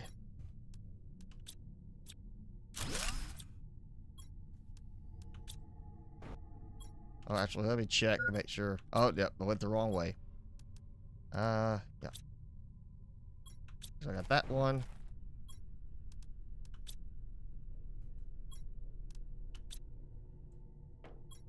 I mean, in the end, I'm hoping to get all of those blue ones changed out to gold anyway. Imagine just a big field of gold butterflies just all over, just going everywhere. I think that'd just be so interesting. Be like, yeah, look at this. I got 100 butterfly farms, and every single one's got a gold larva. Like, ha! Talk about insect power.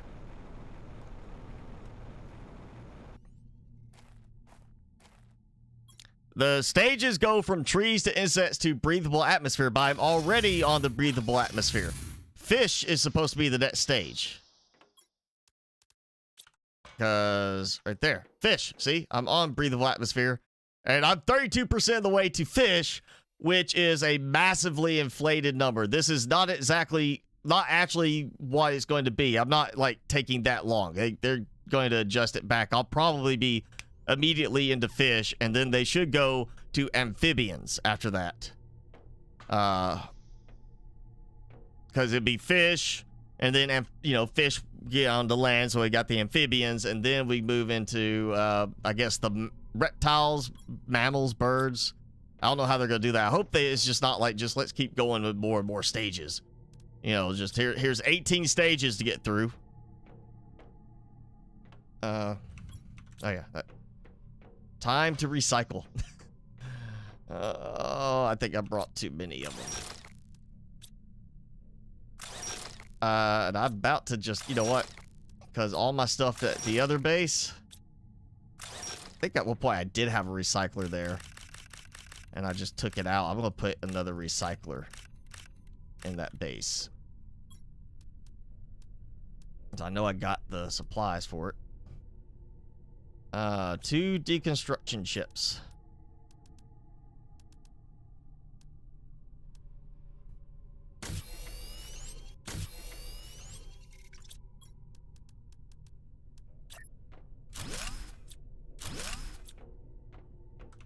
And let's get one more. While I'm here, might as well, you know. There. Yeah, because I don't want to have to just be coming back here for this. I'll put it in here.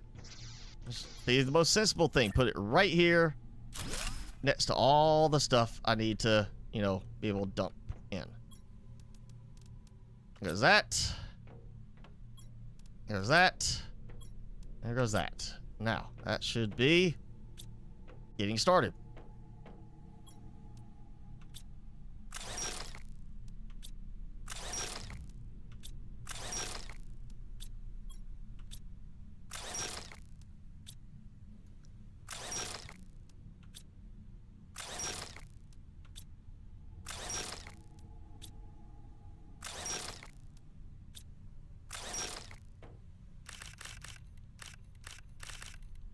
You know, also, it'd be kind of nice, maybe, to have some kind of, like, bin look to this. Maybe adjust this a little bit where there's more height to it to keep stuff from rolling out, you know? Like the super alloy tends to kind of launch that one piece across the floor. Yep, there it goes. It's working. Boom. Boom. And just have to see how many I'm getting. I mean, at this point, I'm just going to cycle through all of these anyway. Start by cycling through the reds until I have no reds left. Hopefully. But of course, it's not going to make a big difference because then I'll still have to cycle them again, trying to get the blues to gold. So I'll always, yeah, I'll just slowly cycle down until I have fewer reds, and then I'll start cycling all the blues as well. The blues I can go and like just start loading up.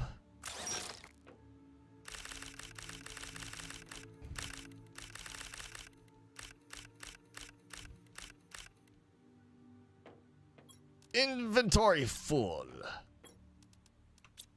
Yeah, that's definitely a better idea to have it all right here.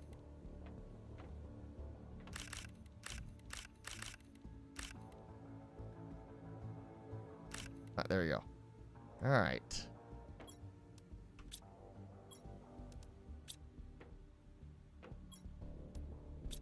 Okay. So that's just... Oh, got a gold already. All right. I want to take the blues and move them kind of... Well, okay, that's first, second, so I'll move all the ones I can here. There we go. Okay. So that's fill up. There goes another blue already. Got another red being produced. But I do have the gold. 1 gold.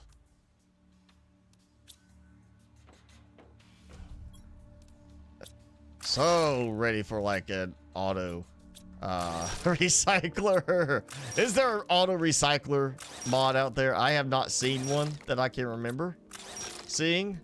But I'm like definitely wanting something to help with this. That would be just fantastic.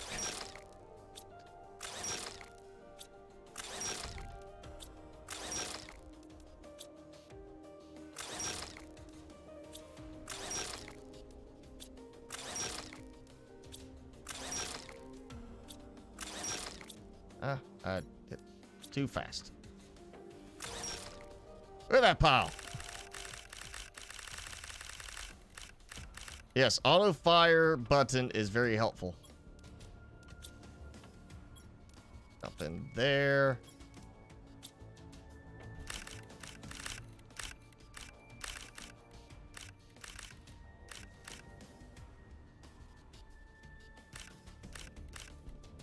Yeah, you know what? Just forget the bin idea. Forget the taller edges. Just give us a container at the end. Just make it a container. We go in there, we open it up, we take stuff out of the container.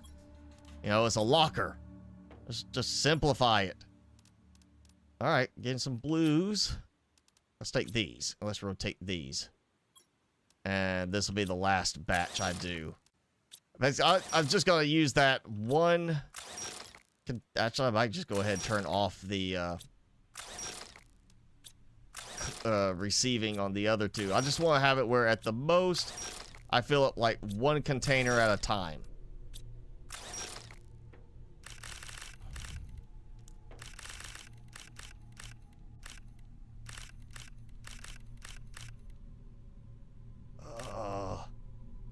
Or is there an, how about this auto crafter that automatically dumps this kind of stuff into you know, it's like it takes stuff like kind of like the auto crafter can pull it and then dump it into like one of the butterfly things. I'm just gonna take this butterfly storage out. That will be 2 gold. Yes, look at that. Got 2 gold. Got those blues. That should, yeah. I'm gonna take my gold and run.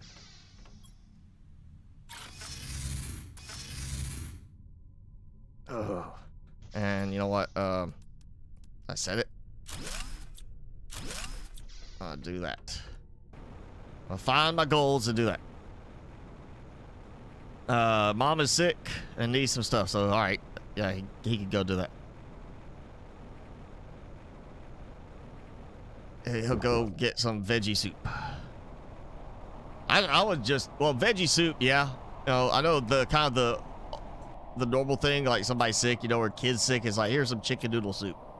I would go for like one of the hearty chicken noodles, like where you could get one that's like fully loaded with veggies, not just, I mean, the classic Campbell's chicken noodle is always nice. So it's like, you know, the old school, very simple, you know, but honestly, I would go for like one with a lot of veggies in it because you need the nutrition, you know? When you're sick, that's where you really need that nutrition. And just adding in the veggies would be super helpful. Okay. I don't even, you know what? Let's see how many I have before I go start adding any more. All these little flour, you know, spreaders that I'm not even, you know, needing anymore. They're just there. I just don't feel like bothering with them.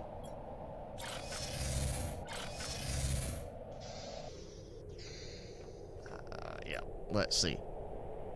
77 butterfly farms. I will get to the full 100. Yes, 100 of those. And I need to get rid of some of those at some point. I need to go start building some more drills, too. I forgot. I mean, they're such a pain to place down. I don't like doing them. But, you know, we go get some more drills going because it's all about boosting my terraformation. Why did that not eat? There. Why did that not work with that right click?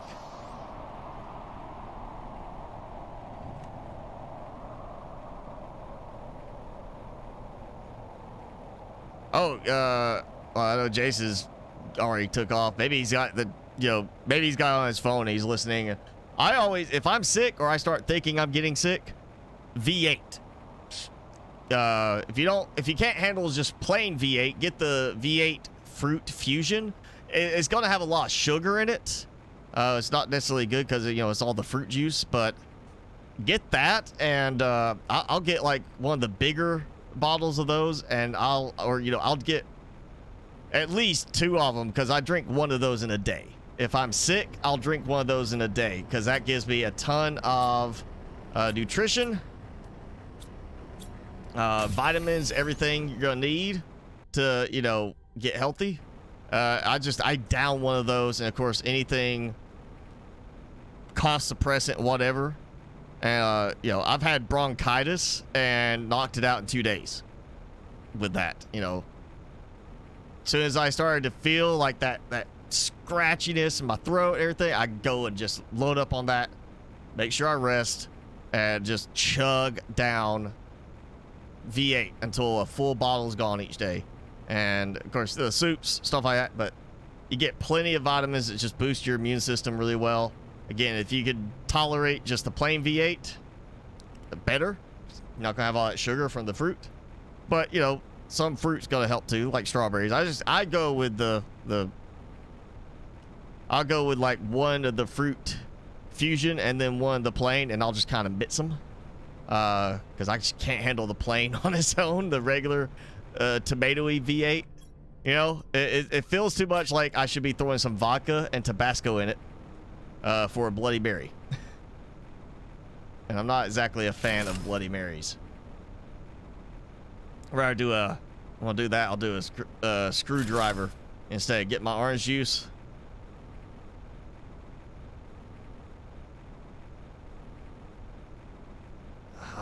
That's why I don't think of ever putting out the drills. Even though I've got that set up for it, I just don't think of it because they're such a pain to place down.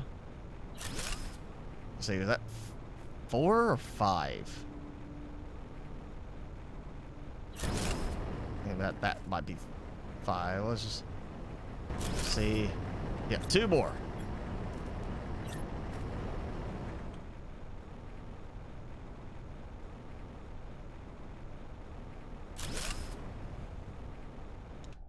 All right, yep.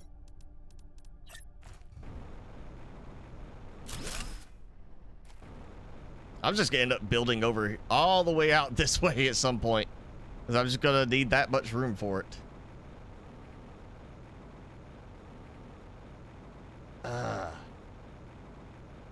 I really hope they make those a little easier to manage placement of. That's why Xbox, we're not gonna have like a tier 20. We're probably not gonna have a tier 6 either. It doesn't make sense to try and make something even bigger than that.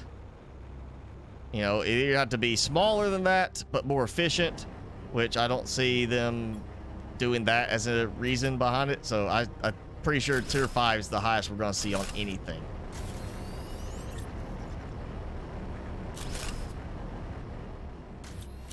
All right, now I need 10 more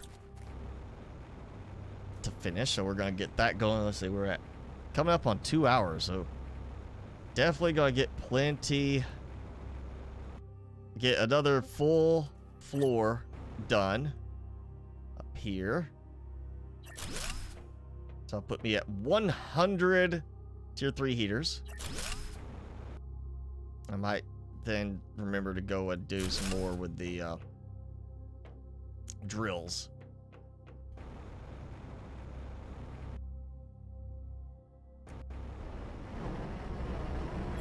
You know what, I'm just gonna try it. Oh, not enough iridium rods. Well then, I can fix that.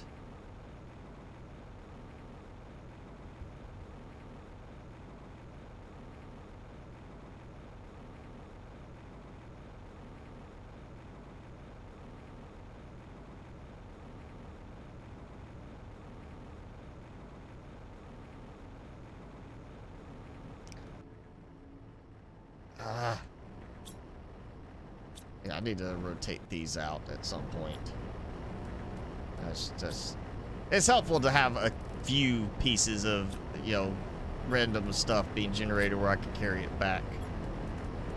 I do need to swap some of those out. And all the drills in the distance. I guess that's the glass on the little tubing that I can see through the, you know, haze of that.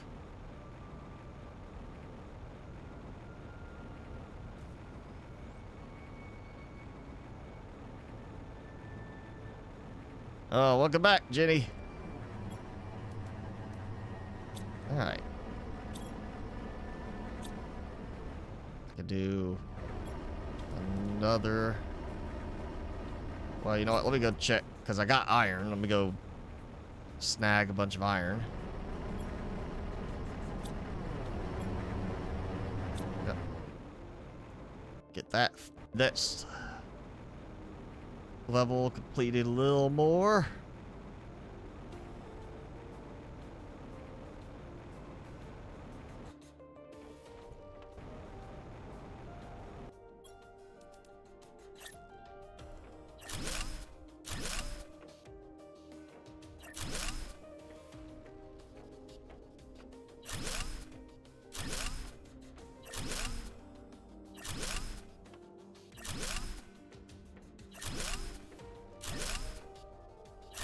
See, I did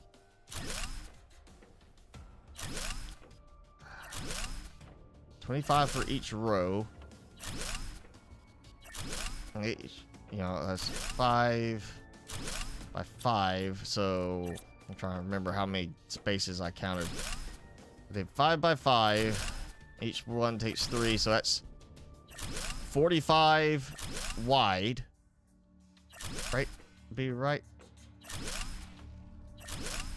That can't be it, because I would use all my iron just going across one. I'm getting close to finishing this level, so that can't be right.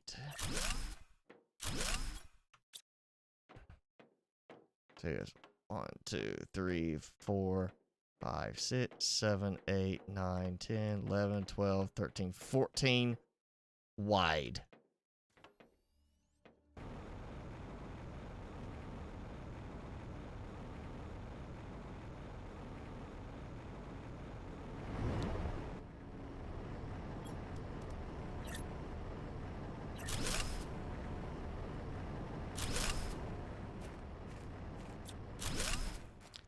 All right. 2 more. And then we'll give this a break, let it catch up again. So that's going to finish this row. That's going to leave me 5 more after this I need. So 1 more full set, full production run, and then I just, you know, hopefully can have enough supplies built up. It builds 2 more right after that, and I'm done. I'll be 100 tier 3 heaters. Or tier 5 heaters. Reaching up into the sky. I'm going to call that Stairway to Heaven, because once you get high up enough, it's just white clouds everywhere. That's... I am so glad that the tier 3 auto crafters can be so precise. Because... man, that would be such a nightmare to do it if I had to go and just source stuff from the other heaters like that. But of course, I would be using the remote deposit mod still, if it wasn't for the auto crafter. Man, look at that.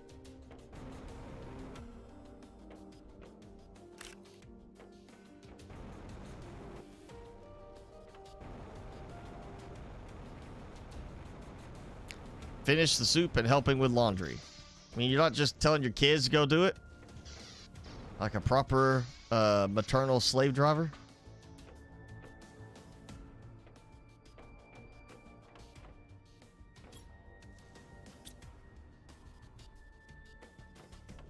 Alright. Let's see how my new batch is going with that done. Oh yeah, was this one.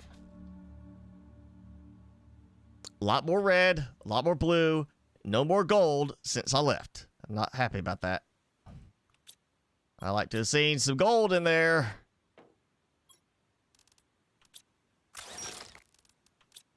I feel like I'm being cheated now.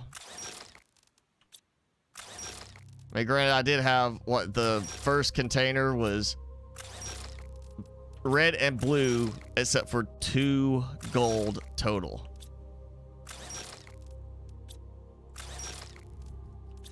That's still kind of weird, I think, that, you know, the red and blue chance seems to be so close together. Like about, I'm estimating 50 for the red, 40 for the blue. That seems so close together. I feel like it should have been like 60% chance for red and then like a 30% chance for blue, and then the 10% chance for gold would be a little bit more sensible.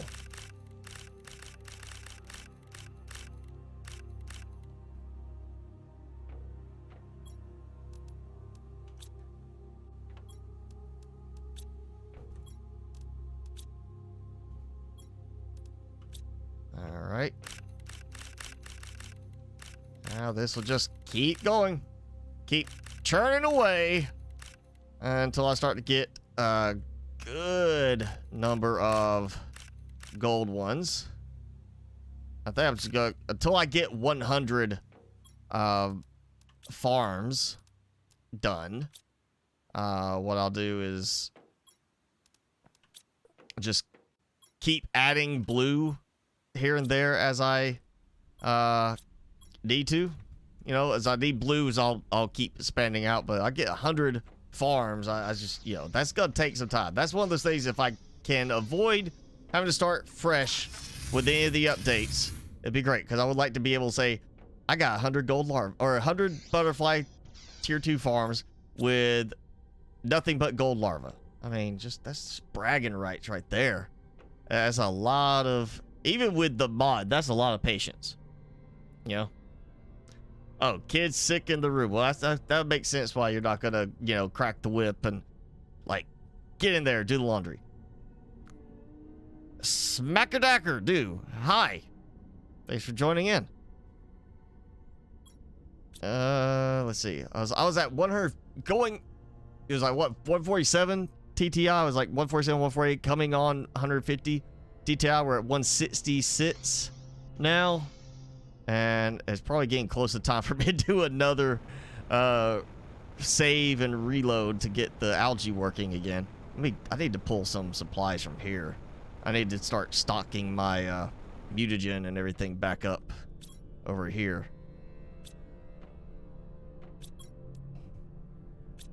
Since I, you know, just kind of took all that and used it for the other place.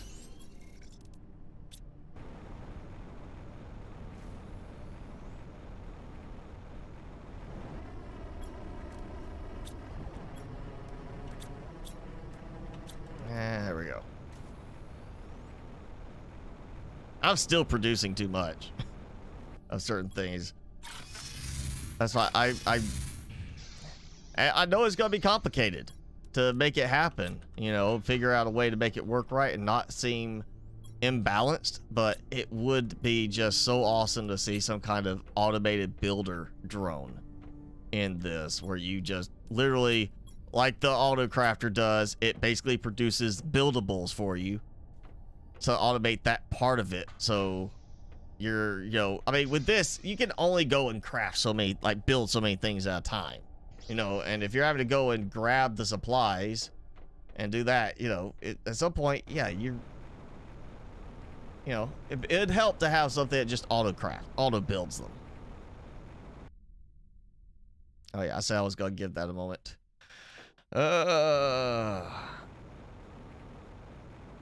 Let's see, what can I know. I get some more butterfly farms going because I want to get to 100. And I am at 77 still. 77 butterfly farms. All right, so I'm gonna use up what I have stockpiled first.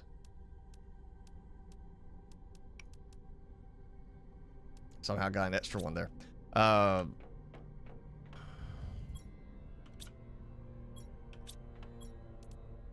need to start worrying about getting some zeolite soon. What was the... that was fertilizer tier 2. I got fertilizer, not tier 2, so I should have all that down here still.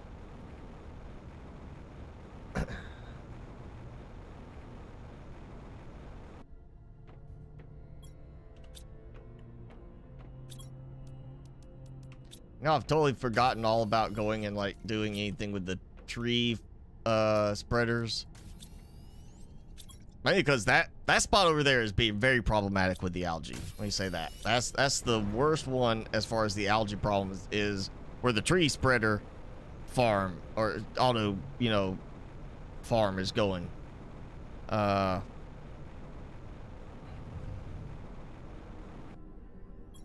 I'm not like in a big hurry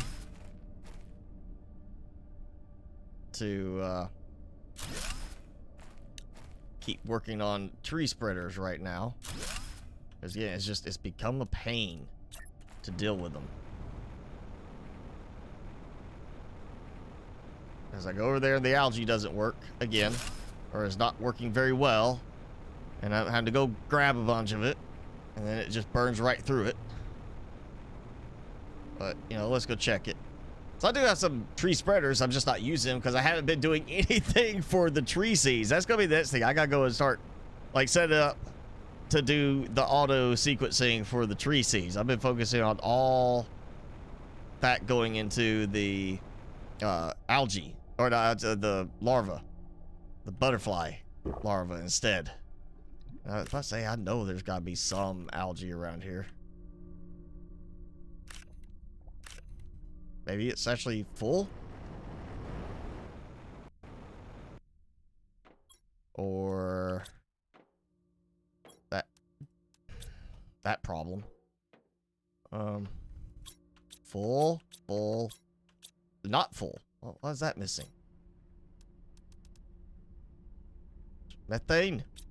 Again with the stupid oxygen cartridges or capsules. This is terrible.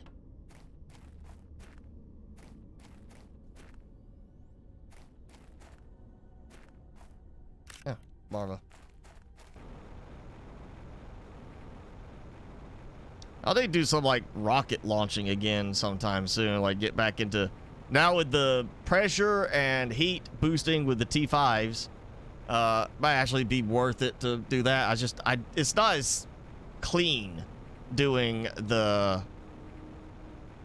those types of rockets because of all the stuff that comes down with them. You know, it's not like here's some stuff in the air like the plant rocket.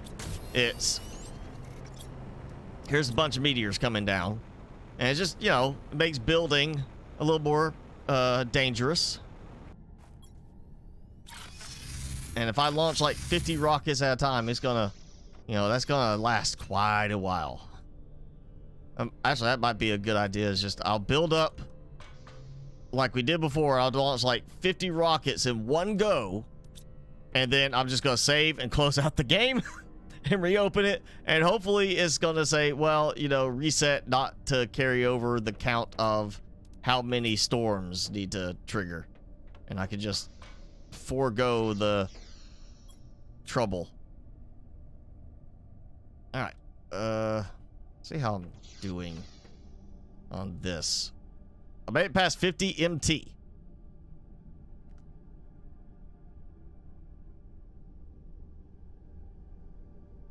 Oh yeah, okay. So we're up to 81 butterfly farms. Got, I say it's 8 or 9 tree sprayers there not used yet. I'll move them once I get some seeds going. And then the tier 5, I gotta get 5 more heaters. I'm still gonna shoot for 1 million power production. Just because I'll also see how tall I can build that structure, since it's already so high up. Well, let's just worry about the iron after this. All right, I need 5. I'll get 1, 2, and iridium rods again.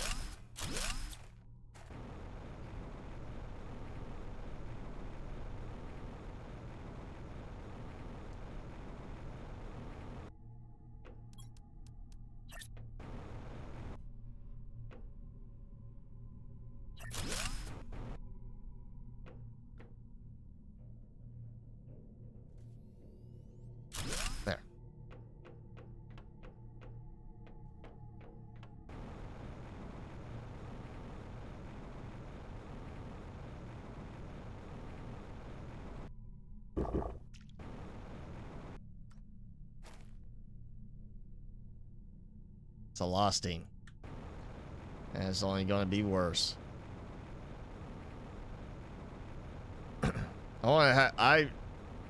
If I could keep this game save going without having to restart because of something with an update, you know, here's a new update, sorry, you gotta start over kind of thing. If they can avoid that, I'm just gonna go as high as it will let me. Oh, we get big one? No, we get a lot of the little ones.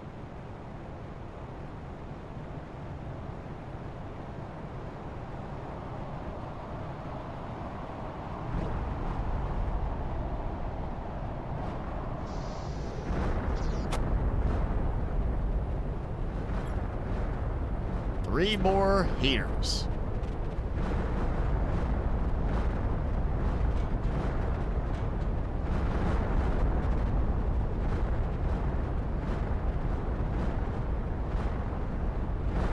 Yeah, I'm so glad this doesn't damage your stuff. Imagine if the meteors actually destroyed things.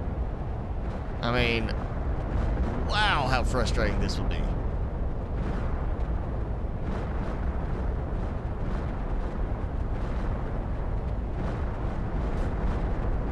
Can't read my numbers.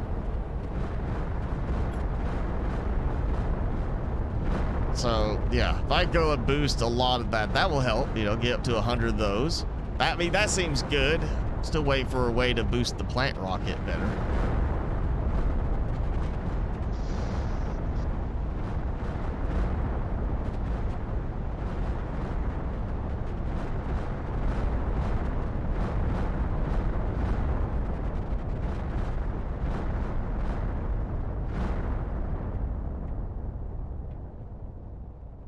Finally, there's a piece right there.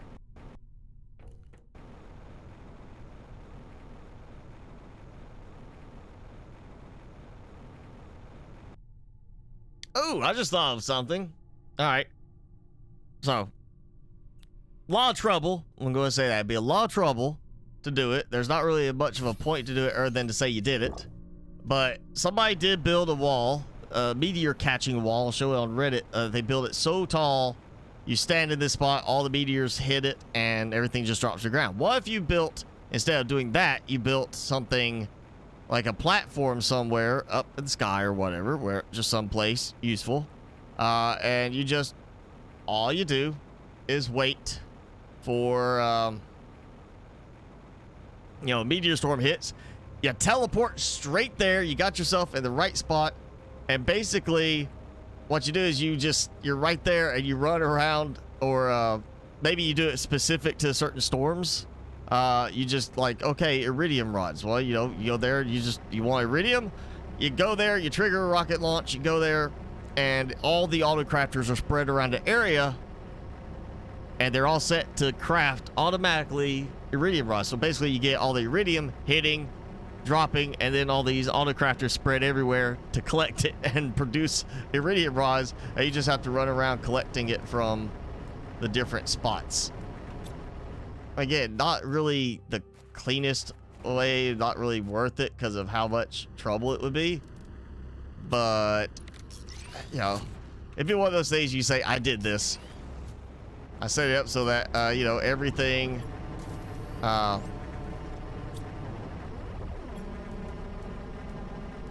everything just, you know, gets collected automatically for me and produces.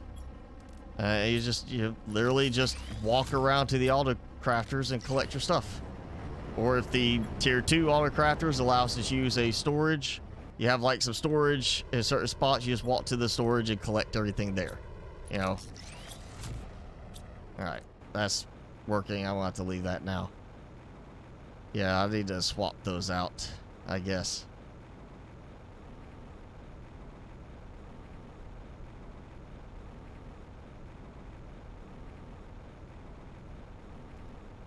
They tested positive for flu A. That's not good. You got like, what are you doing for medicine? You just got like something you feed them? That's the medicine, or you gotta add like something into the tank? I don't have fish, so I don't know how you like give medicine to a fish. What you gotta do, like you take it out and you just hold it in your hand while it gasps for water? And you're like, it's okay, let me rub this ointment on you.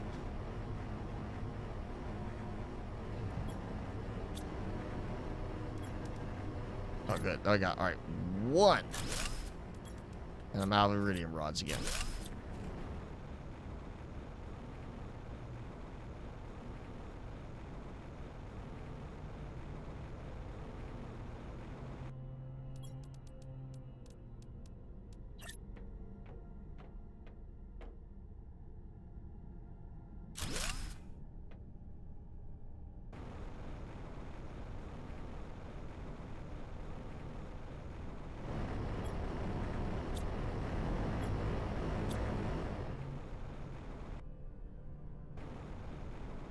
Oh, Fish is your dog's nickname. Oh, okay.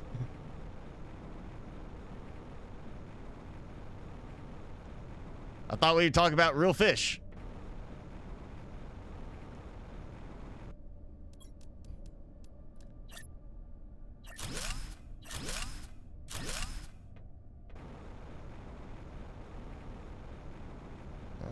Let's see. I never remember this count. So yeah, 2, because I had that space there. So 1, 2, 3, 4, 5, and then 6.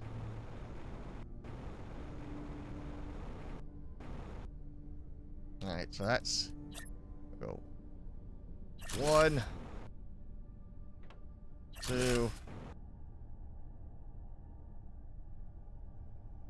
3, 4,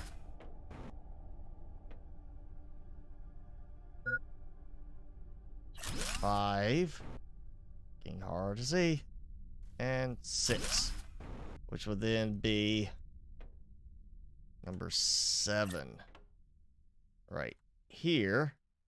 I had that little walkout, and then it's gonna loop around. Yeah, so all right.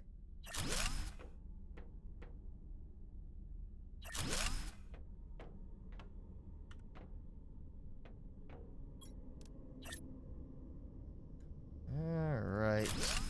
Oh yeah, let me get the stairs set while I can. Hopefully not have problems. I think getting used to it now, like where I can see it from the, you know, this angle. You can see kind of how it, like that, you can see it embedding into the foundation. I don't know why it's now like it can't target on the actual platform itself. Like, oh yeah, you're looking right down at it, but I'm gonna place inside the foundation, not on top of it. Like, shouldn't it not snap? Just like snap to it. Or, you know, yeah, just take the snapping off of the where they don't snap to each other. You know, they snap to the foundation. They don't snap to each other.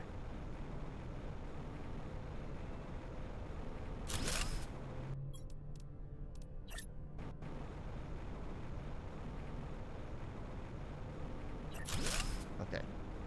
Getting there.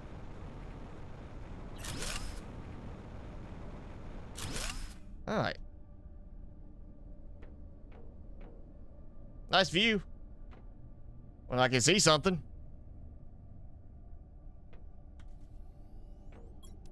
All right, go this way.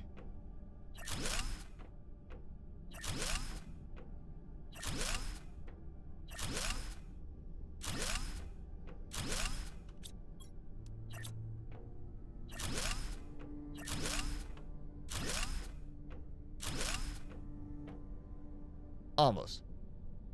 So I am pretty much, let's say I'm at 199. I'm almost on par with the highest I've got on that building.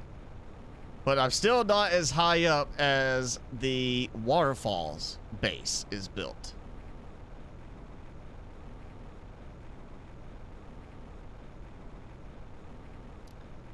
Blue Gatorade? Oh, okay, yeah. Any Gatorade or even Powerade, anything like that, because of the electrolytes is going to help. Oh, and I left 1 piece of iron. Again, I usually just go with like V8 because you're going to get the all the different nutritional elements of like the veggies. If you go with the fruit fusion version, you're gonna get fruit in there. That's gonna give you the electrolytes too. All the you know, I just go for that. I mean, obviously blue Gatorade or orange Gatorade, green Gatorade, all that's gonna taste better because of the high sugar. But that's why I go for the V8, because as little sugar as I can when do that. Or you go for, you know, G0, Powerade 0, whatever. Get the 0 calorie ones.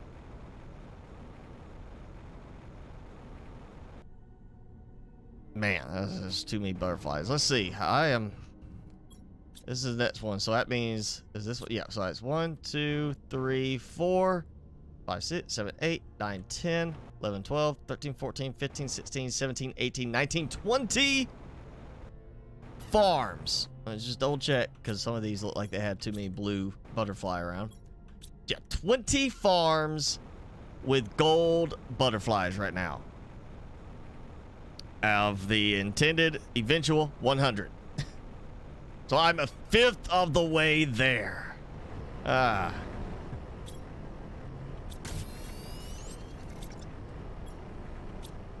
you know, when I look at it that way, you go like, oh, I'm at 20 out of 100 already. I mean, it's not that bad sound. It's like it's doable. You know, it doesn't seem like it's you know, ignoring the fact of how long it took just to get that. Yeah. I could do it. 50 or 100 2 butterfly farms, all gold larva. Yeah. I can make that happen. It's gonna take time.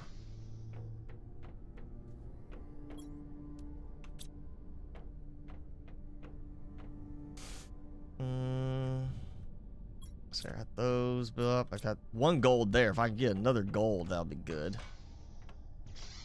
Let's go see if I've got any.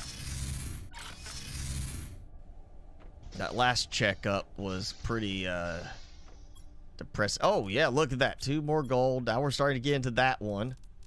Let's take the red out and get another. Do another set of these. Yeah, the multi-item would be nice, you know? Or even if I still have to press the button, you know, instead of it going out to a bin, you know, give me a bigger container. How about that? Maybe there's a mod out there that makes this a, like, locker-sized, or at least a crate-sized container. Because if there is, I'll get that so I can dump in like a bunch more stuff and then just click the button a bunch of times. That's it. That's what we really just need right there. Upgrade it to where the storage, don't even have to add a tier 2 necessarily yet. Just give us bigger storage and the recycler. You know, and it recycles in sequence. That's it. It's not complicated. It's just more storage. And it takes whatever the first item is and recycles it when you press the button. You go to the next item, the next item, and just make it a lot easier. Okay. I think I got them all. Sure, at some point I want to find out I had like a wayward larva get stuck somewhere. Take those. I'll just put them here. Take those. We'll take these. That's a good number right there. Don't want to get too many, like, larvae, because it just takes so much time. That's the worst part about this, is the amount of time it is going to take to cycle them all to gold. Because I'm still going to get the stupid red ones, too, in the mix. It's not like it's a chance to just upgrade. You know, it's like, oh, you've already got blue. Well, it's going to recycle to, you know, either it's the same thing or higher. No, you've got to just keep going. So 10% chance. It's going to take a while.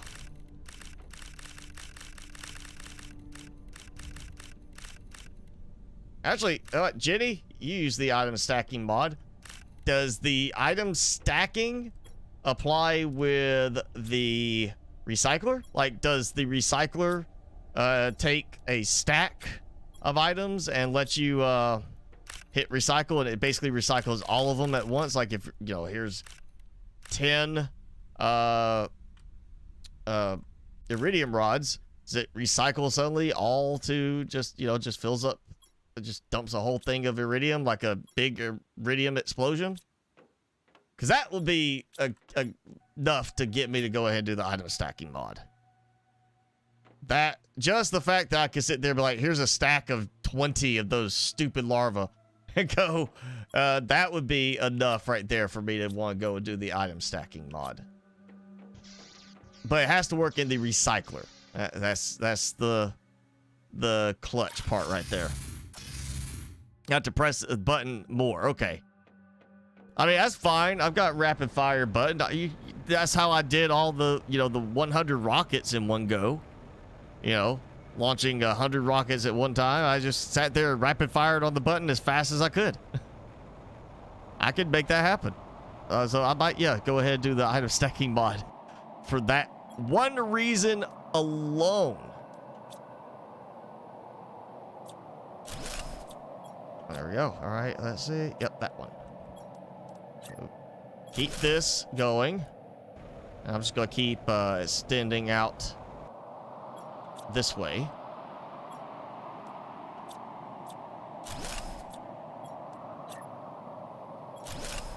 Yeah. Any of the blues are in place here, I'll just move them into the new empty ones, and once I have everything full, it's just gonna be recycling as many as I can. I obviously will have to have some over there to process and, you know, create the gold ones, and then I go and take some more blues out from there and go produce more golds. You know, I'm gonna end up with extras in the end, but that's fine. It is what it is. At least with that, I'm gonna keep getting my biomass going way up. Actually, I put a screen over here, didn't I? Somewhere? Yeah, I did not. I put it upstairs.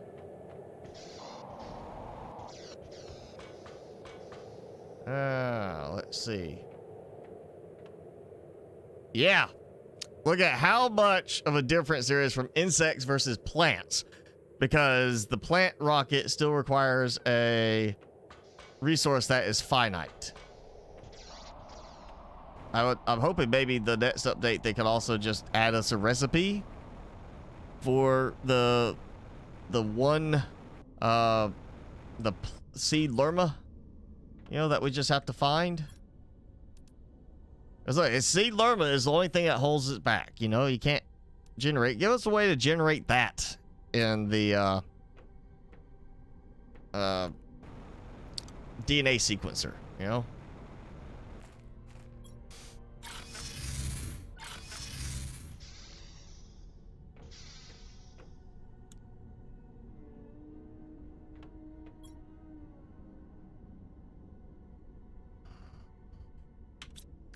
All right, see if I can finish these heaters.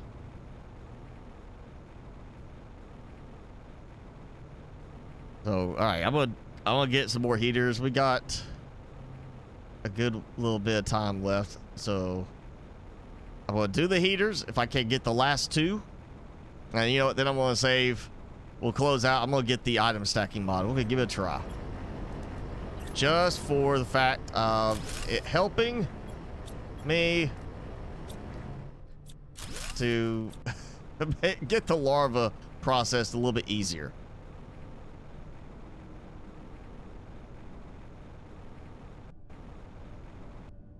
And maybe by the time I get down there, the other iridium rod will be crafted.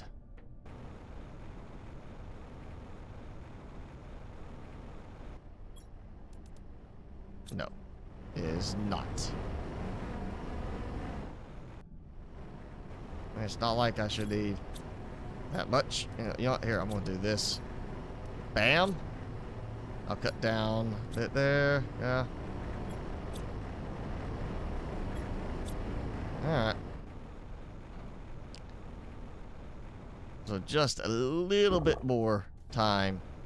Oh, yeah, I heard something.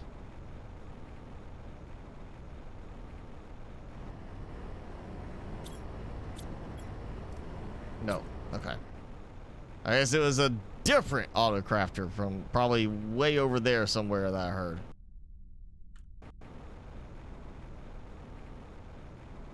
Auto stacks in the crafters and drills? Well, it makes sense because I guess the mechanic would be based around storage, period, and those are essentially storage inside. That may actually help with the storage thing. What is it? You could customize the stacks, right? Is it like default's like 50 or something? Oh, we're gonna find out in just a second. And while I download a mod, bring Timmy back. And Timmy is he's being absolutely, entertaining. Just laying there. Ooh, a mod, Technician's Exile.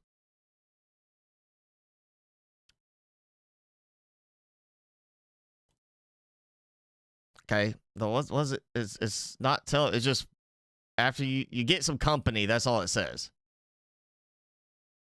Could have a little more of the description than that. Okay,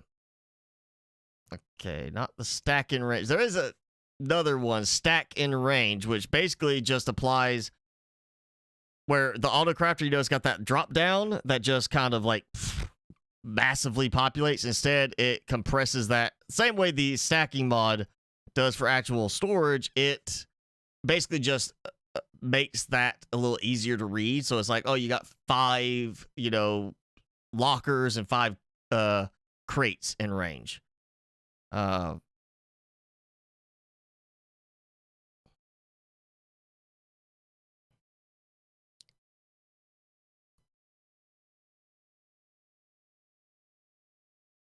looking for that. I'm on Nexus Mods right now looking for it because it'll remind me there's an update for it. I'm not seeing it. So, all right. Wiki, it is stack. Inventory stacking by Arcadoct.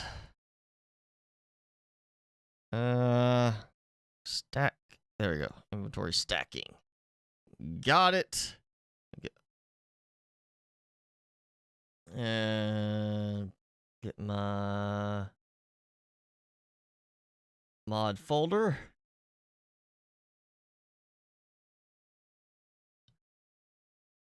I'm pretty sure I said this in like my modding video, but if not, anything to do with like modding, like the Q mods where you're installing that, save a shortcut to your folder or to your Steam folder. That's just one of the easiest ways to do it. I just have it go straight to the Steam Common Apps folder, and I just, it's any of the games, I don't have to worry about it being like, here's a shortcut for PlanetCraft, here's a shortcut for Subnautica, here's a shortcut for Below Zero. It's literally just, I just go to the folder, and then from there I click on the game. So it makes it a little easier when you're doing a lot of mods and trying to update everything, you don't have to go and dig for the folder. So always have a shortcut of some kind. I have it, a little shortcut on my Steam Deck for that. And yeah, Timmy's just gonna snooze, so we'll just go back to this. All right, so I am stacking. Oh, it took a second. Had to think about it. Yay. Okay, that's just freed up some space there. My concern is, that if I get too much stuff in there, it's gonna dump some stuff out, I'm doing stacks of 10 right now. That's fine. It'd be nice. Actually, I didn't even look for that. Let me see if, well, I couldn't look for that. Let me say that. I had to, you usually have to run the game one time for it to generate the config file for the first run. So let me look at the config file. Inventory stacking, here we go. Default stack value is 10. and font size. So no whitelist thing. I was hoping maybe a whitelist for, or you know, blacklist type thing where you could say just stack these items, because I'd just do the larva, just make things a little easier. I'm not really having a problem with the way using the, you know, without the mod using inventory. It just comes down to it's the I want to do it for the larva right now, which is fine because in the end I'm just going to take all this out anyway. All right, so we'll take 10. Oh wait, all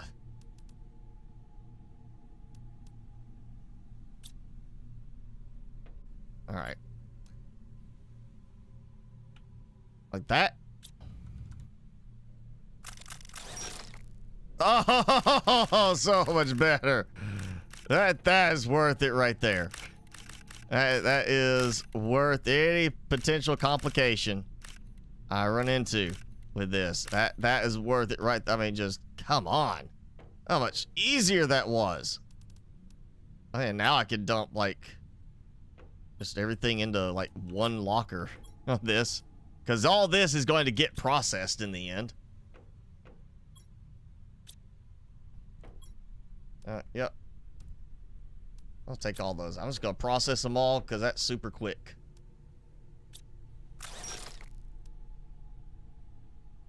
Oh, wait, yeah. Duh. Got hit multiple times. Gotta remember that.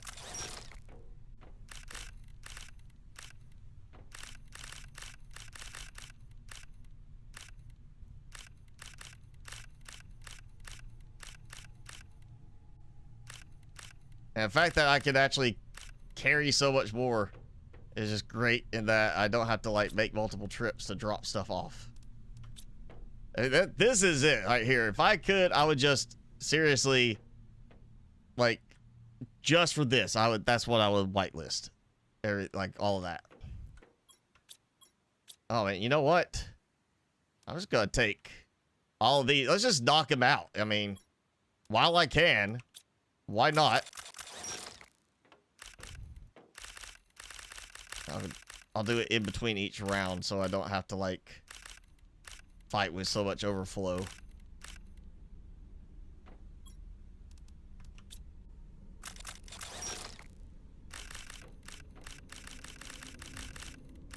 Oh, you know, this is going to be helpful too with the stacking on the auto crafters, because now I can have them craft so much more before I, you know, like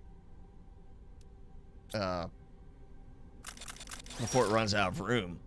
I mean, 10, that's, you know, from 8 to 80 now on the auto crafters. Oh, it's gonna be a lot of aluminum on some of those where it's just sitting there waiting for use. Again, I'm not producing exactly the amount I need for the super alloy rods.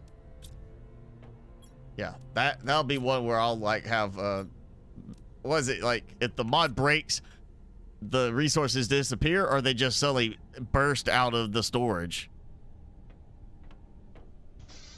Oh, so the overflow, like, okay, if like you mean overflow like it runs out of room, or it's just like if the mod breaks or you take the mod out, it just launches everything out. If everything launches out, I'm gonna have a massive explosion of aluminum in some places.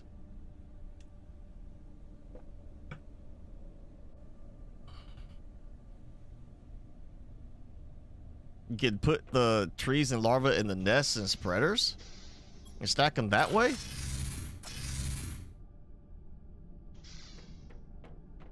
All right, we're gonna test this real quick.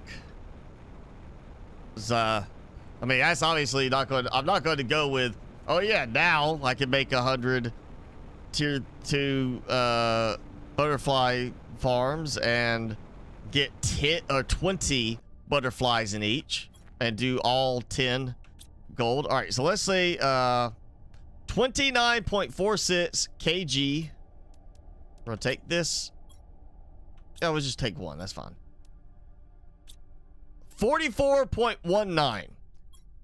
So, assuming your mod does not break, assuming you don't, so you don't have to go pick up a ton of larva off the ground in an explosion.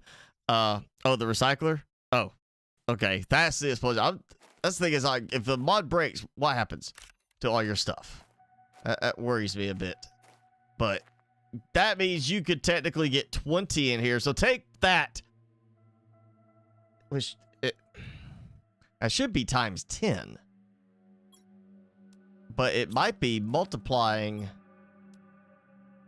differently on that. You know, yeah, let's take both out. So it did double it. Yeah, it's doubling it. So 10 times the value of each one. So that would be 290 per second if you did all of them in gold. Which, I mean, this does kind of make, I mean, the stacking is going to make it so much easier to deal with recycling. So, yeah. Let's see all these going. That 3, 2, 10. Oh, I'm still going to have that stupid thing happening. At least it won't affect it as quickly now. You know, it'll take a lot longer for the oxygen capsules to fill everything up to where it's not working. Whoa! Yes! Look at that. Oh, and I ended up with I did put a larva back.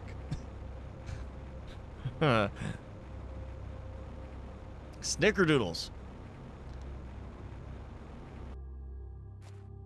If the mod breaks, it acts like there's more storage, so it just goes off screen in the containers. Okay. So I'll have like an endless scroll of aluminum in some cases.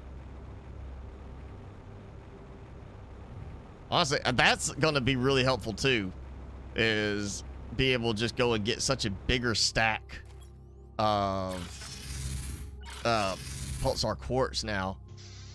That's going to definitely help get me closer to the 1 million power production. Now I gotta remember I could go put everything here.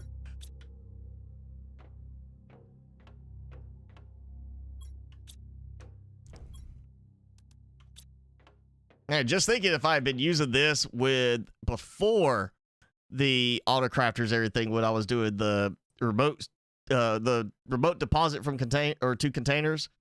So it'd be a case of, instead of having problems constantly running out, you know, it would be, well, I still would run out at some point of certain things.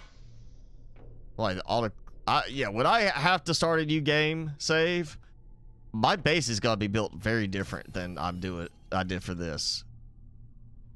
Let's go see if I can get a tier 3 heater going and finish this off. That way I got the heaters done. Oh yeah, that's gonna be a lot of super alloy rods. There he is. Also, the fact that's just gonna end up, yeah, a ton of aluminum in there. Maybe now with this, like doing that, the stacking effect, this will I'll let this go for long enough. I'll come back and just be like, oh yeah, I've got enough stored in here. I could build an entire floor, you know, of a full 25 heaters without, you know, having to wait for anything to produce. Also means we'll be stockpiling a lot of iron. On the that's yeah. You know, I held out way too long. I should have just done this. It's one of those things I'm always concerned with. What if something goes wrong and it just completely hoses the game, you know? Now, that's a risk you take with mods, but I do have a lot of time in this save. I don't want to like just lose everything, you know?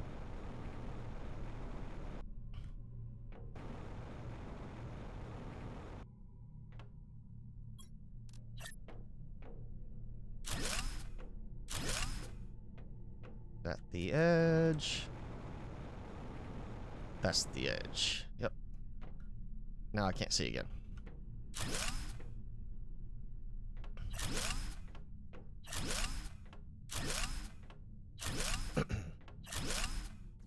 Yeah, now I'll come back after I've forgotten to check it for a little while.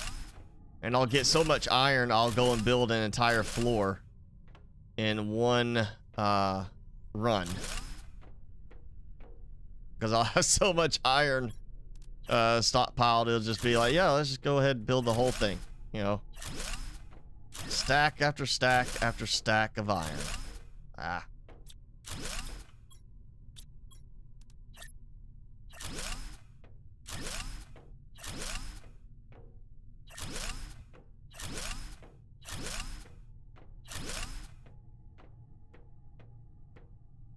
One more, I think.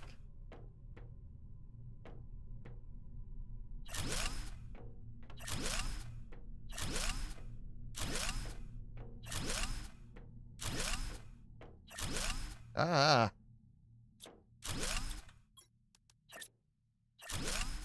Ah, don't you do that. Come on.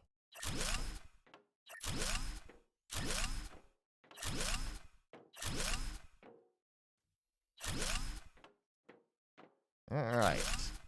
Now. And, oh yeah, this is the edge. I can go ahead and do like that. And boom, like that. So that gives me walk up and walk around. Yeah. 4 more.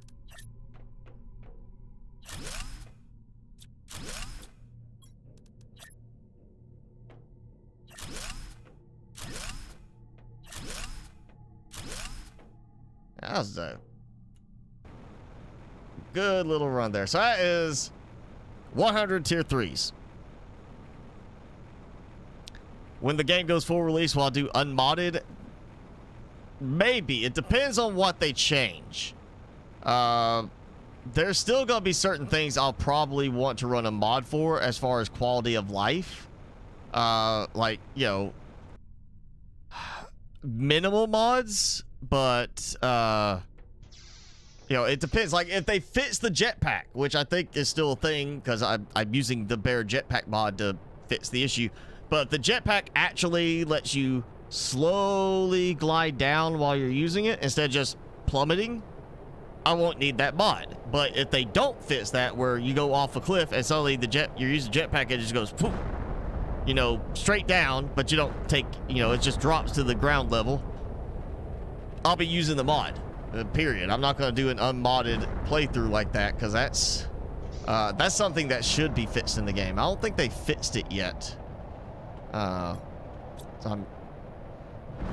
If they fix that, I won't need it. If they don't fix it, then I'll need it. You know, there'll be certain things I'll probably still use just for fixing issues if the devs don't fix this by full release. But if they fix it by full release, then I won't have a need for it, you know?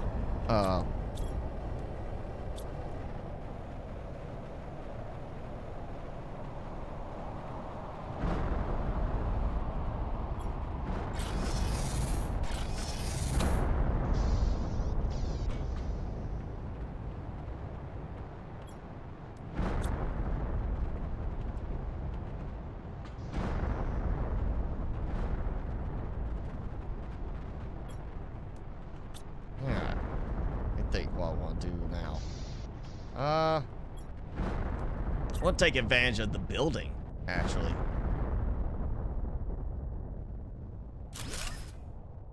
So I mean, I'm going to use up some resources doing this, but it's okay, because I want to build.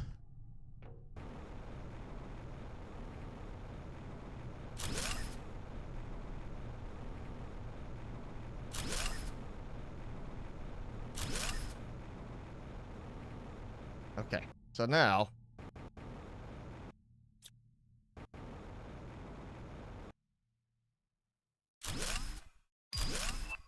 and now it's doing that again. thought I fixed it. We did it on while I was deconstructing, not constructing. So that's the stack for 6 of them, or no, it was 3, to be 7.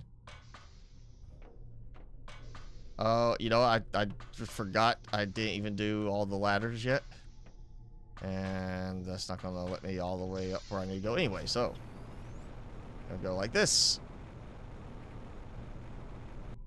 So this, we're gonna add, again, I hope they fix that. It's just the way they've got it set to, you know, place as far as the axis on it. I think that's it, yep. Okay.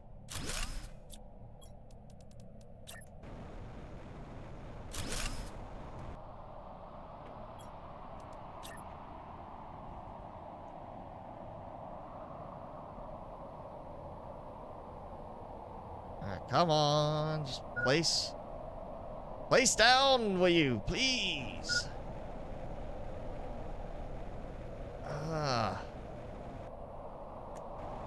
Yeah. Please, devs, fix this part too.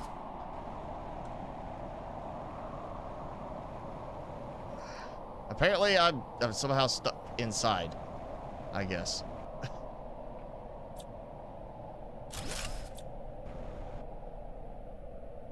Oh yeah. Still not as high as the waterfall base.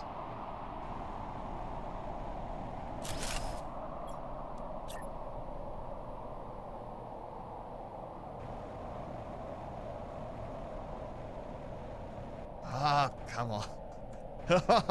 Just stop getting stuck. Ah. It's like I get too close to the edge, it gets stuck. And then it doesn't want to let me, like... Oh, this is... Ah. Yes. Hopefully this gets fixed before full release. If not, then I will be finding a mod to fix this problem. And no, I will definitely not be playing an unmodded playthrough if this is still an issue. Because this is not helpful. Like, why is it over there? Why is it I'm looking here and it's like, oh, I'm going over here? It's not even attached to what I'm, like, looking at. Ah! This is not good. Alright, I gotta get some water.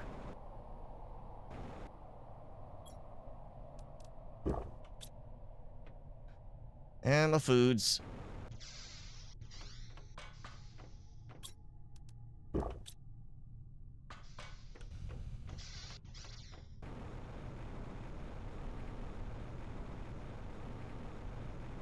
Oh, and I'm above that, like, there's that weird threshold thing where, you get above a certain level and it just lets you keep flying upwards, whereas down at the ground level, you're like, it doesn't work that way.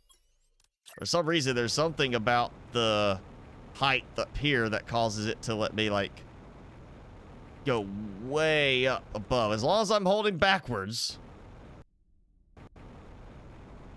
or forwards and looking the right way, go. Come on, I saw it hit there. What? What? Ah!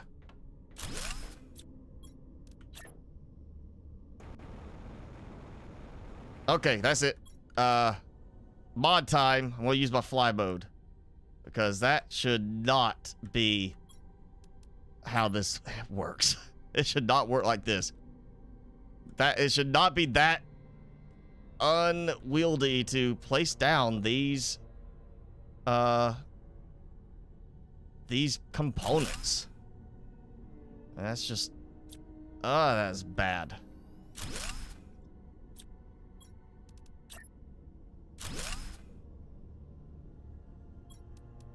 That's just, there's no reason to not fix that.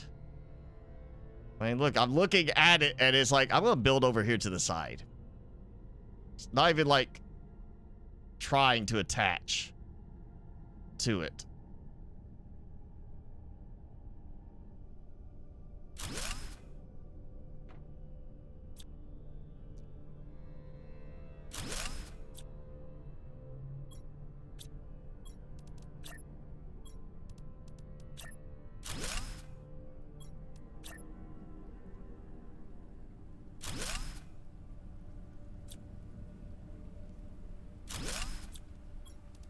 Alright. Get these done, and then that's enough of that.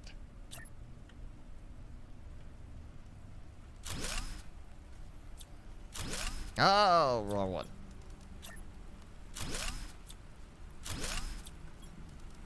I only did 2 of them because it's easier to stack them up that way instead of having to...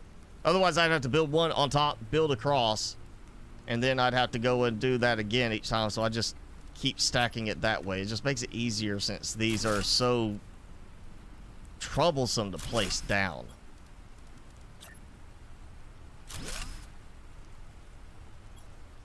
And that's it. I'm out.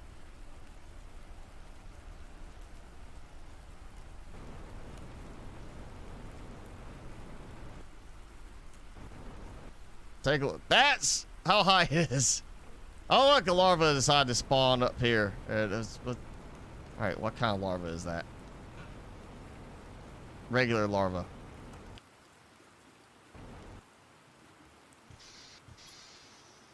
Yeah. Yes, I removed one eye and then just popped it back in. And it's, you know, fortunately it's not like spinning around in my head right now. Golden larva. 4 of them. And is that done? No, it's not. Look at that. That's 58 larvae still sitting in there waiting to be processed. Alright, well, I got those. Put them there. Yeah, I'm just gonna go ahead and take these out again, because, you know, it's not so much like this part as more of the pickup afterwards. You know, the pickup is the problem.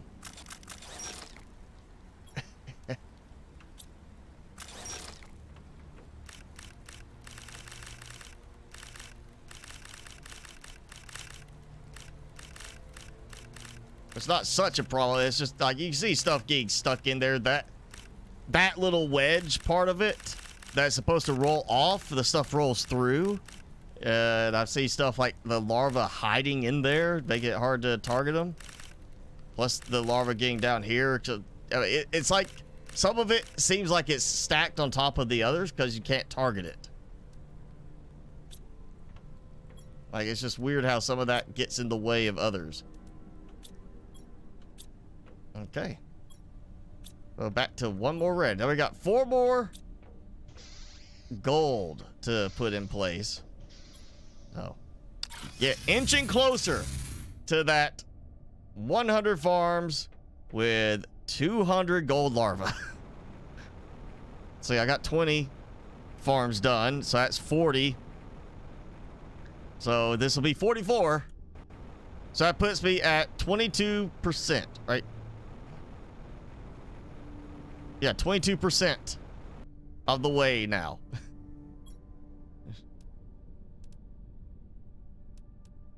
And I'm not gonna try to do any special stacking with that. I'm just gonna let it be the normal 2 each.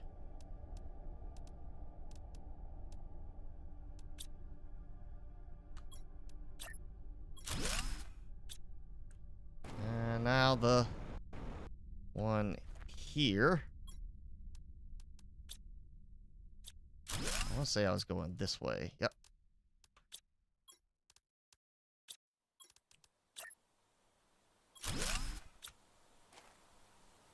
Okay.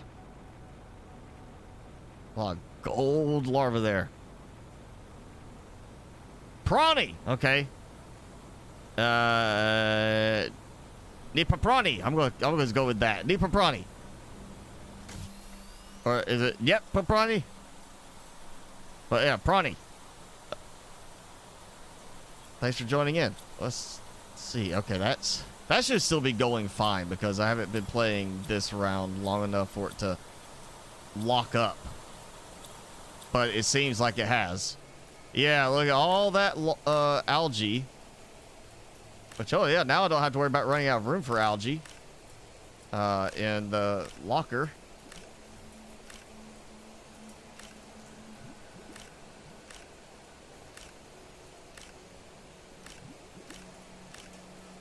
Guess maybe I have been playing long enough for it to get all spread out too far.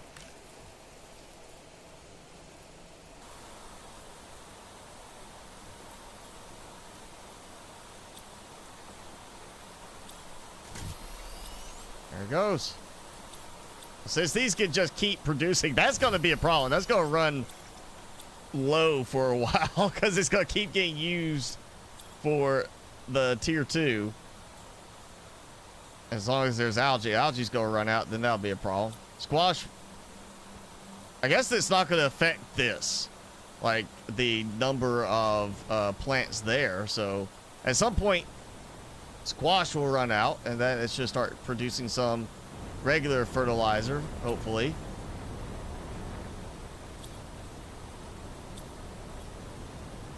Yeah, the fact that it's going to take that much more to gunk that up is super beneficial.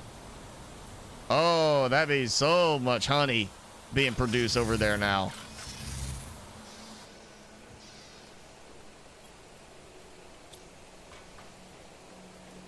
Honey and bee larvae. Oh, wow. Yes. That's going to be a crazy amount of bee larvae in the end.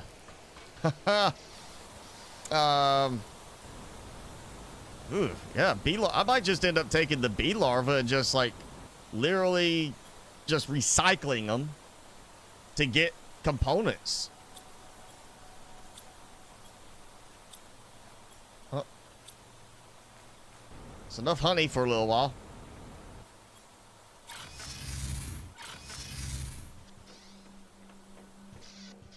This is going to be working overtime. Oh, wait, no, wrong spot. Yeah, this spot.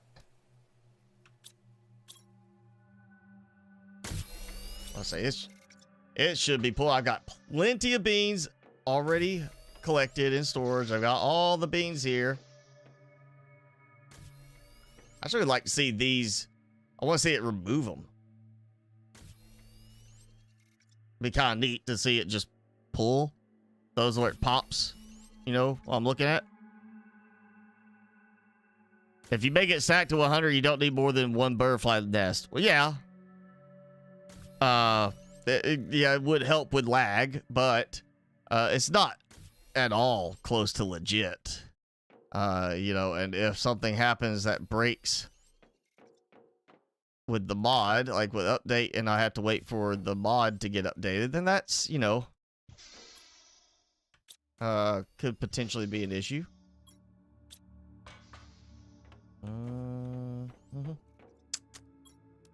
Dump that in there. And I do not need this many bee larvae. I do not need this many bee larvae. So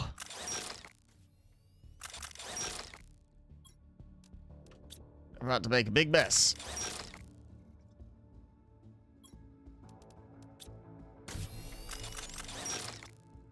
I guess actually that means if it's doing that, if the stacking works on that, then technically if I adjust the stack to 100, yeah, I could just do, you know, 200 gold larvae in one nest, or one tier 2 butterfly. Is it nest or is it hive? Or farm? No, farm, just farm, yeah. One tier 2 butterfly farm with 200 gold larvae in it. Be like, I just need the one farm. That cuts down the lag. That technically could mean, yeah, you're stack the tree seeds, which would be very dense around one tree spreader. Which could actually be kind of interesting. Just, I'm going to put it in there, and then suddenly you've got this super unbelievably dense forest that you can't get into the tree spreader anymore.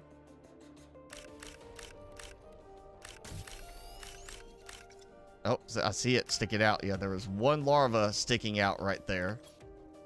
And I don't need that many uncommon larvae, so I'll just dump them there. But now, all this mutagen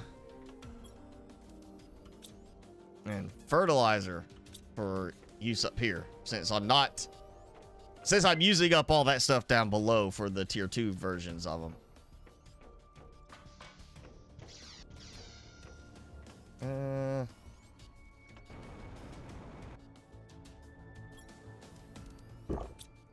Okay, let's see. I got... How many floors is that, actually? 1, 2, 3, 4, 5, 6, 7, 8, 9, 10, 11, 12, 13, 14, 15 floors already on that. Which, oh, yeah, I'm going to need to... I'm going to have to go grab stacks of stuff for that. What was it I used? Iron, titanium, super alloy I'm getting anyway from other places. So the iron and titanium I'm definitely going to need to go and grab some from some other spots. Oh, that means also all of this is now going. So whereas before I could produce, I think it was 3 tier 2 or tier 3 ore extractors before it ran out, I could produce 30 from that spot. Yeah. I see, that's just great right there. Apparently I am using a good, producing a good bit of regular mutagen. Also plenty of nuggets. Alright, that's just helping so much. Alright, wait, let me look at this. What's the nugget thing? Mushroom, silicon, and water bottle. Alright, well, I know the water going there. Let's see, that's the silicon. I got 5 silicon. So is it out of water? Like no water here? No water.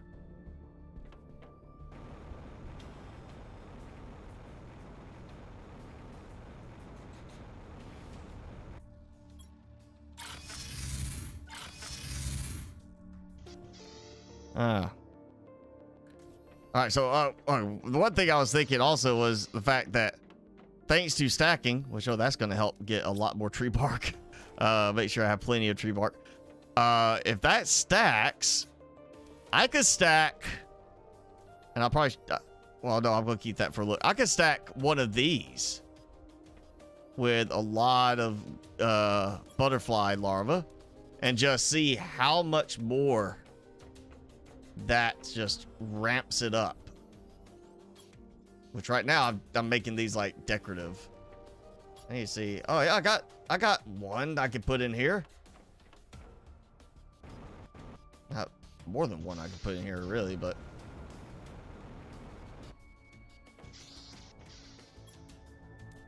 yeah, one of those. I didn't see that anywhere.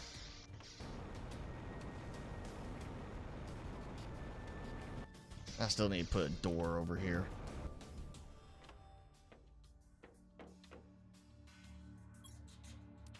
Yeah, just for the visual. Look at that.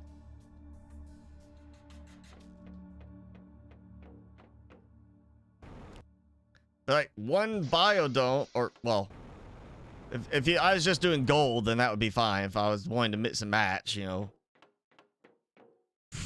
have to, you know,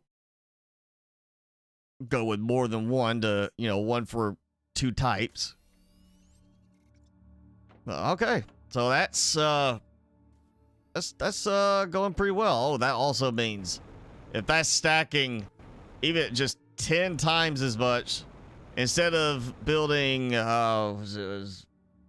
8 drills at one time from one full collection of the stuff over there, which I need to break that down and move it.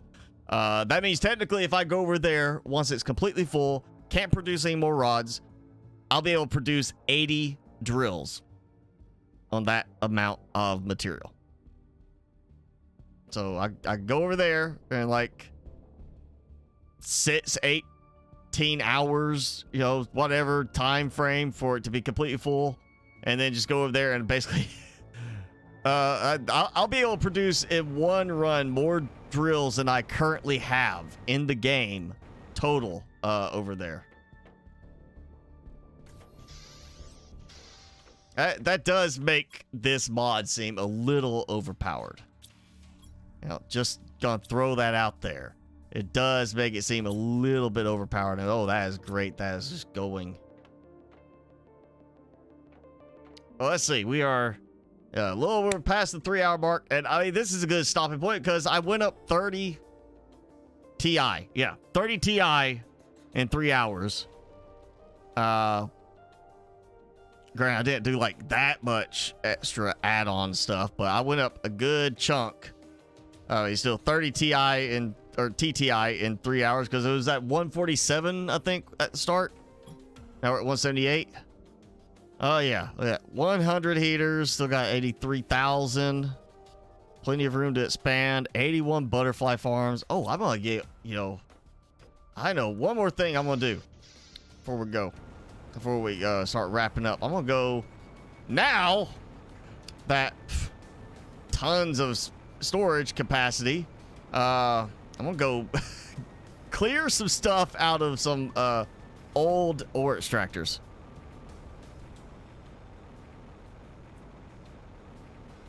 It's not cheap for me because of how much I've put into the save. Well, yeah. In this case, it's a lot, and it does kind of hurt the frame rate a good bit. Oh, wow.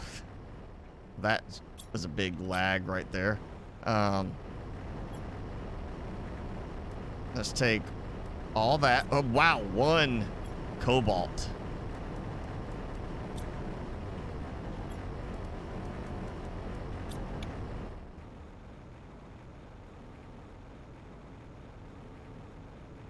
And yeah, once that is completely full, cannot produce any more rods. It's out of room.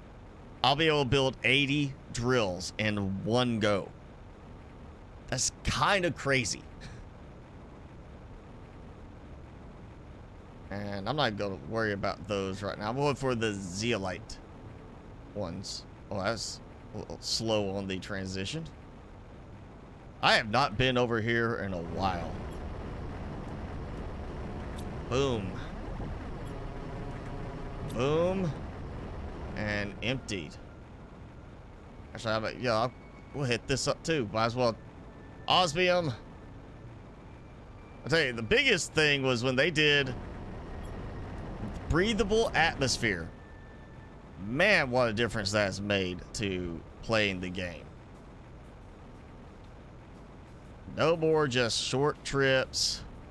Having to worry about stuff like that. Let's just keep going. It feels more like a open world building game now, because I'm not being so restricted by it there, because something loads in the distance or whatever it's got to render, and it's like, oh yeah, lag, and then makes me if I'm moving anything at that moment with the mouse, it acts like the input is still going, and it's like, oh yeah, I tried to move that much, and suddenly it goes back, because the input is just being held out. Like, it's like I'm holding the button down kind of thing.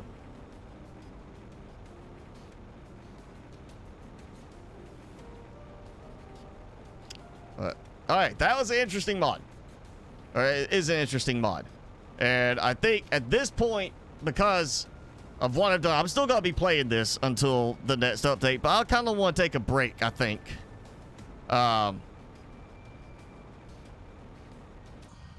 From actually doing stuff with the Planet Crafter right now. I've got another game. I'm not going to spoil by saying what it is, but I got another game that I was thinking of incorporating into the streams now for a little bit of a change up. It's another building, style game. It's the same type stuff we already do, on here. So it's not anything different. It's, I think it's going to be a really good addition. Gonna be a lot of fun. So we'll do a new game next time.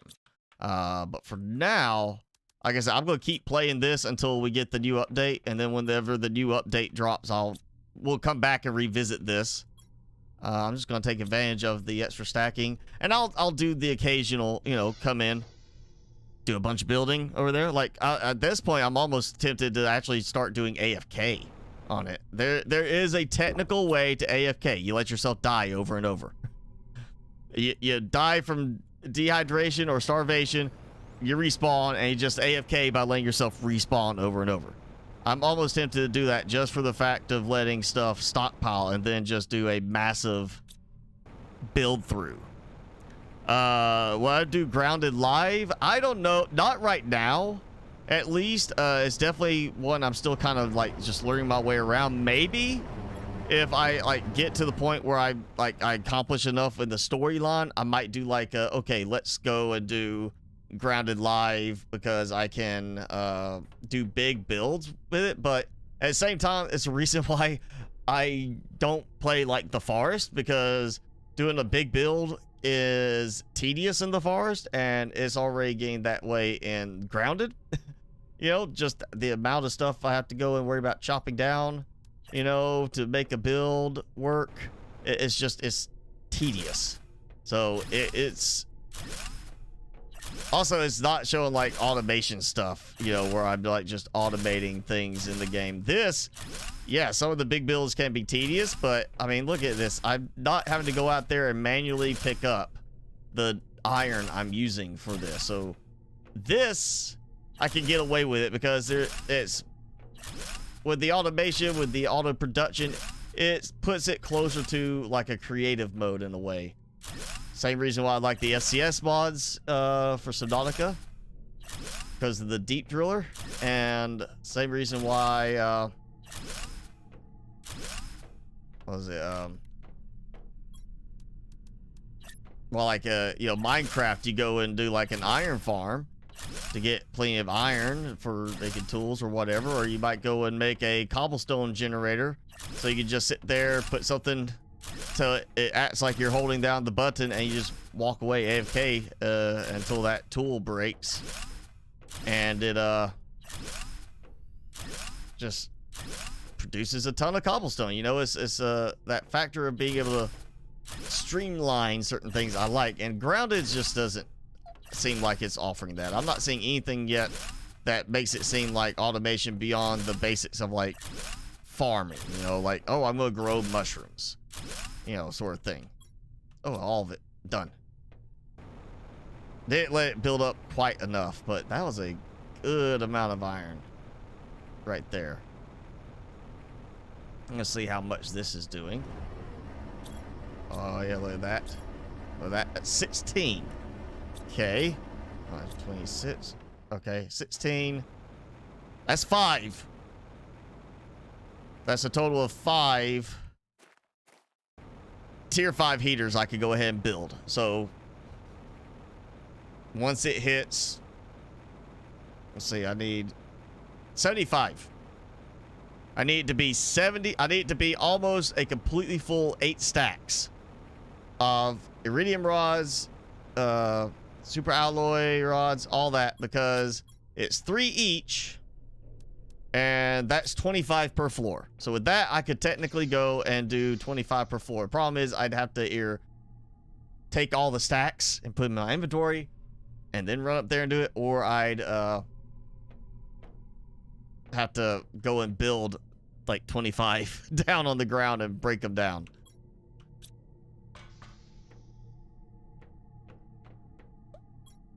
All right, one more thing. I keep saying I'm like getting ready to wrap up, but one more thing. See how my larvae are doing.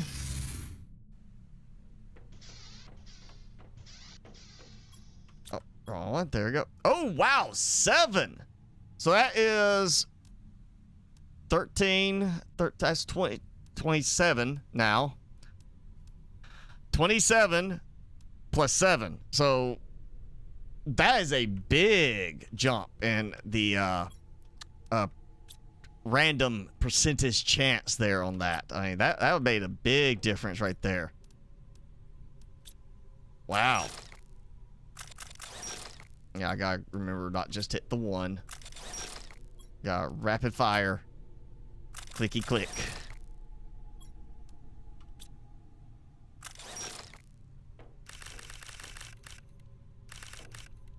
Oh, better be able to get those. Yeah.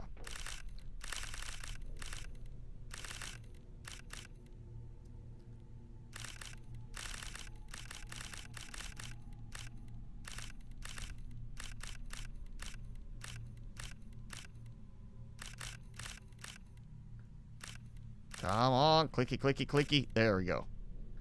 I think that's all of it. Not seeing anything flag.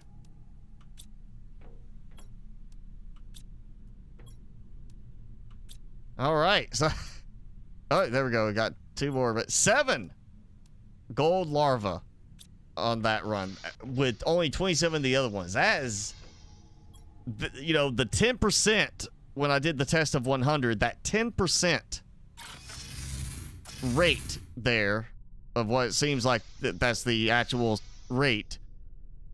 That should have been 7 out of 70. And it was 7 out of 34 is what that was. Yeah, that was a much bigger yield on the gold larva than I expected. All right, get these last ones in.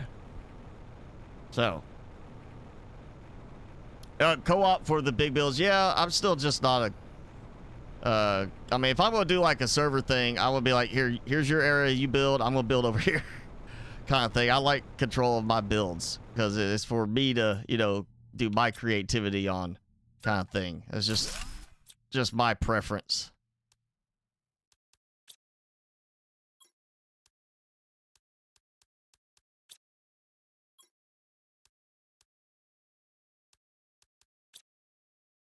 I heard some like, so I was like, what's this like, like almost like the audio was clipping kind of sound. I was like, what is that? What's causing the clipping effect? Is it because I'm in the butterfly farm field and it's just doing all this? And then I looked and there's Timmy scratching his ear.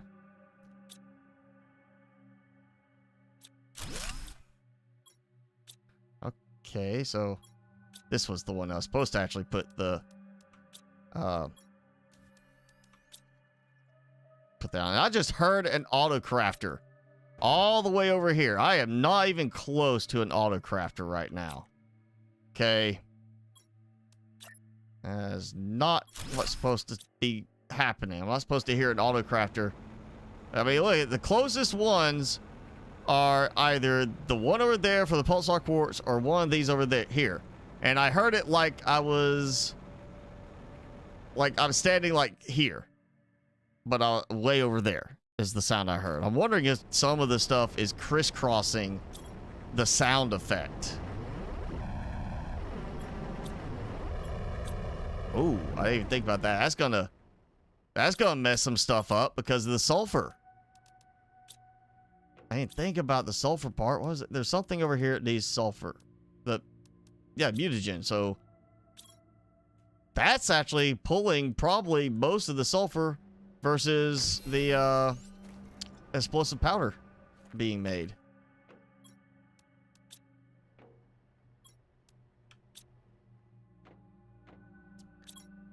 Nine. 10. Yeah, okay.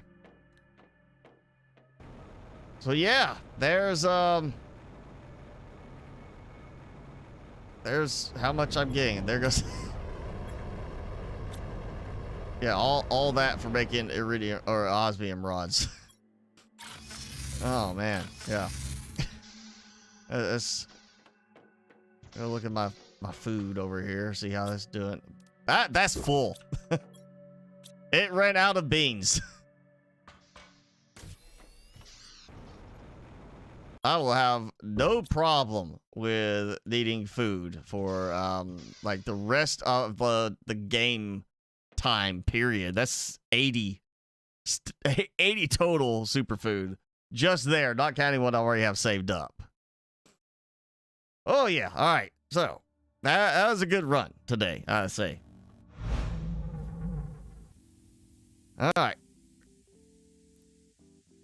Shift click to move the stacks. Okay. I was trying some of that earlier and it was like it didn't want to move anything like that. Like I was like, maybe shift click will do the stack, and it didn't do anything. So again, we did 100 larva test run, and I got 49 of the red 1000% larva. I got 41 of the blue 1200% larva, and I got 10 of the gold 1500% larva. So again, it, you know, obviously it's very random because I had that last batch that was like out of 34, 7 of them were gold.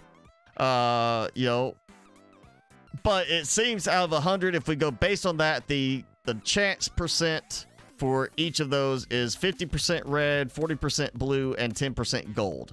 So that may not be quite right, but you know, based with, you know, not trying to do 1,000 and base around that, see how many we get, just going with 100, it gives us at least some kind of idea of what percent chance there is. So obviously gold larvae are going to be a low chance, but now with the stacking mod, I think it's going to be a lot easier for me to get that 100 farms with 200 gold larvae in them. And that's at that point, I'm done with the larvae. I'm done messing with them. I'll worry about the fish farms or whatever. I'm sure we're going to have a similar mechanic in the fish farms when that update comes. And I'm considering how much they're pushing this update back from the other one for the end of January timeframe, I think we're going to see the fish stage implemented in the next update. I mean, last update was breathable atmosphere and the new lore, all as well as the automation. We got new areas, but it was the alien lore areas. We got the automation, we got breathable atmosphere. So now it makes sense that the next thing to be maybe some more mechanic stuff as far as the automation. But we, you know, maybe a new biome somewhere just for building and the fish stuff, so we can actually start putting like fish farms out. And so I'm expecting the fish stage is going to be what we get in the next one. And there we go. Of course, as soon as we have chat on screen, we have spammers. How about that?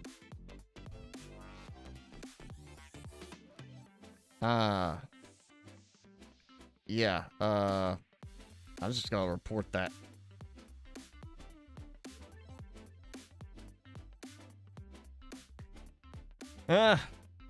Yeah, don't go to that website. Timmy! Come on, wake up. Show your face a little bit. Show your pretty face. Your cute little face. Look at that face. Oh. Oh. Why are you leaning over? Why are you falling over?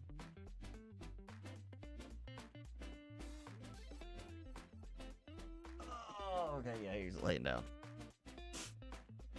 So, yeah, again. That's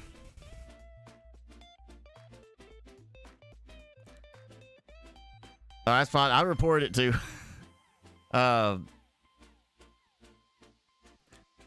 But yeah, as again, we'll take a break from Planet Crafter. We'll come back to it once we'll get the next update. I want to look again and say I'm pretty sure they said end of devlog 3.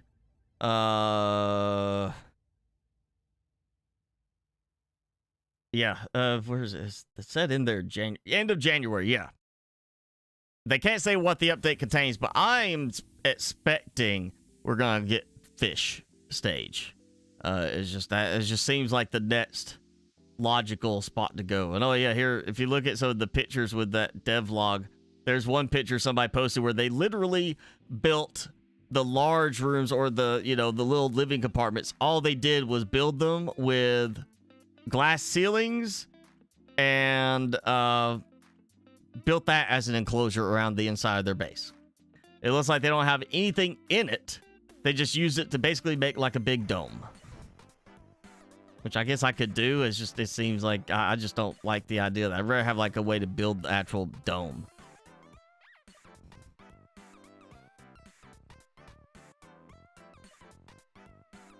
And somebody made a pyramid out of the foundation grids. That just seems like a lot of effort for just a very blocky looking pyramid. Yeah, one spammer just saying, they're like, oh, come on, put the chat on the screen. Come on, put it back. And oh, there you go, go.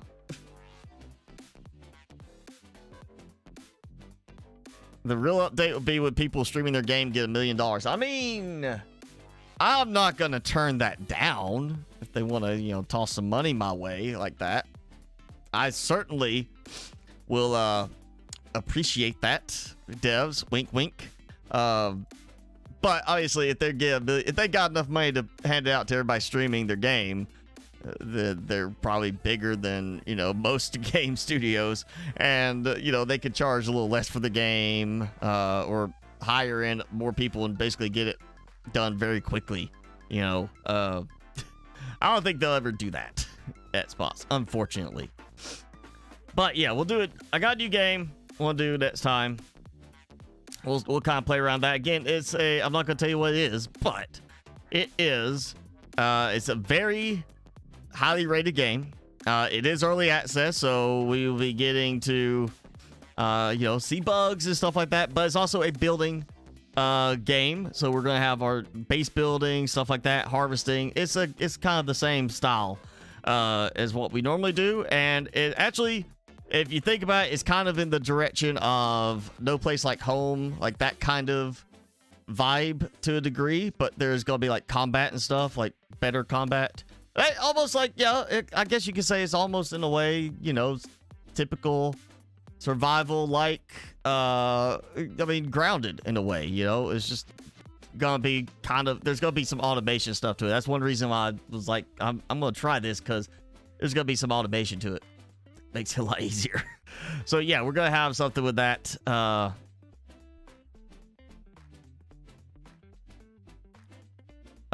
Yeah, so we'll start that next week. And again, I'll just surprise everybody next week with it. But that's gonna be it for today. We're gonna wrap it up. Timmy can finish licking his paw. That's right. Talking about you. Thank you. My hand tasty? Apparently my hand tastes all right. Not good enough to keep licking. But yeah, we're going to wrap it up. Thanks for hanging out, everybody. Go enjoy the rest of your day and weekend, and have a good day, good weekend, good week. More grounded content this week. And of course, again, we'll have a new game next week. We'll check out and see what we think of it.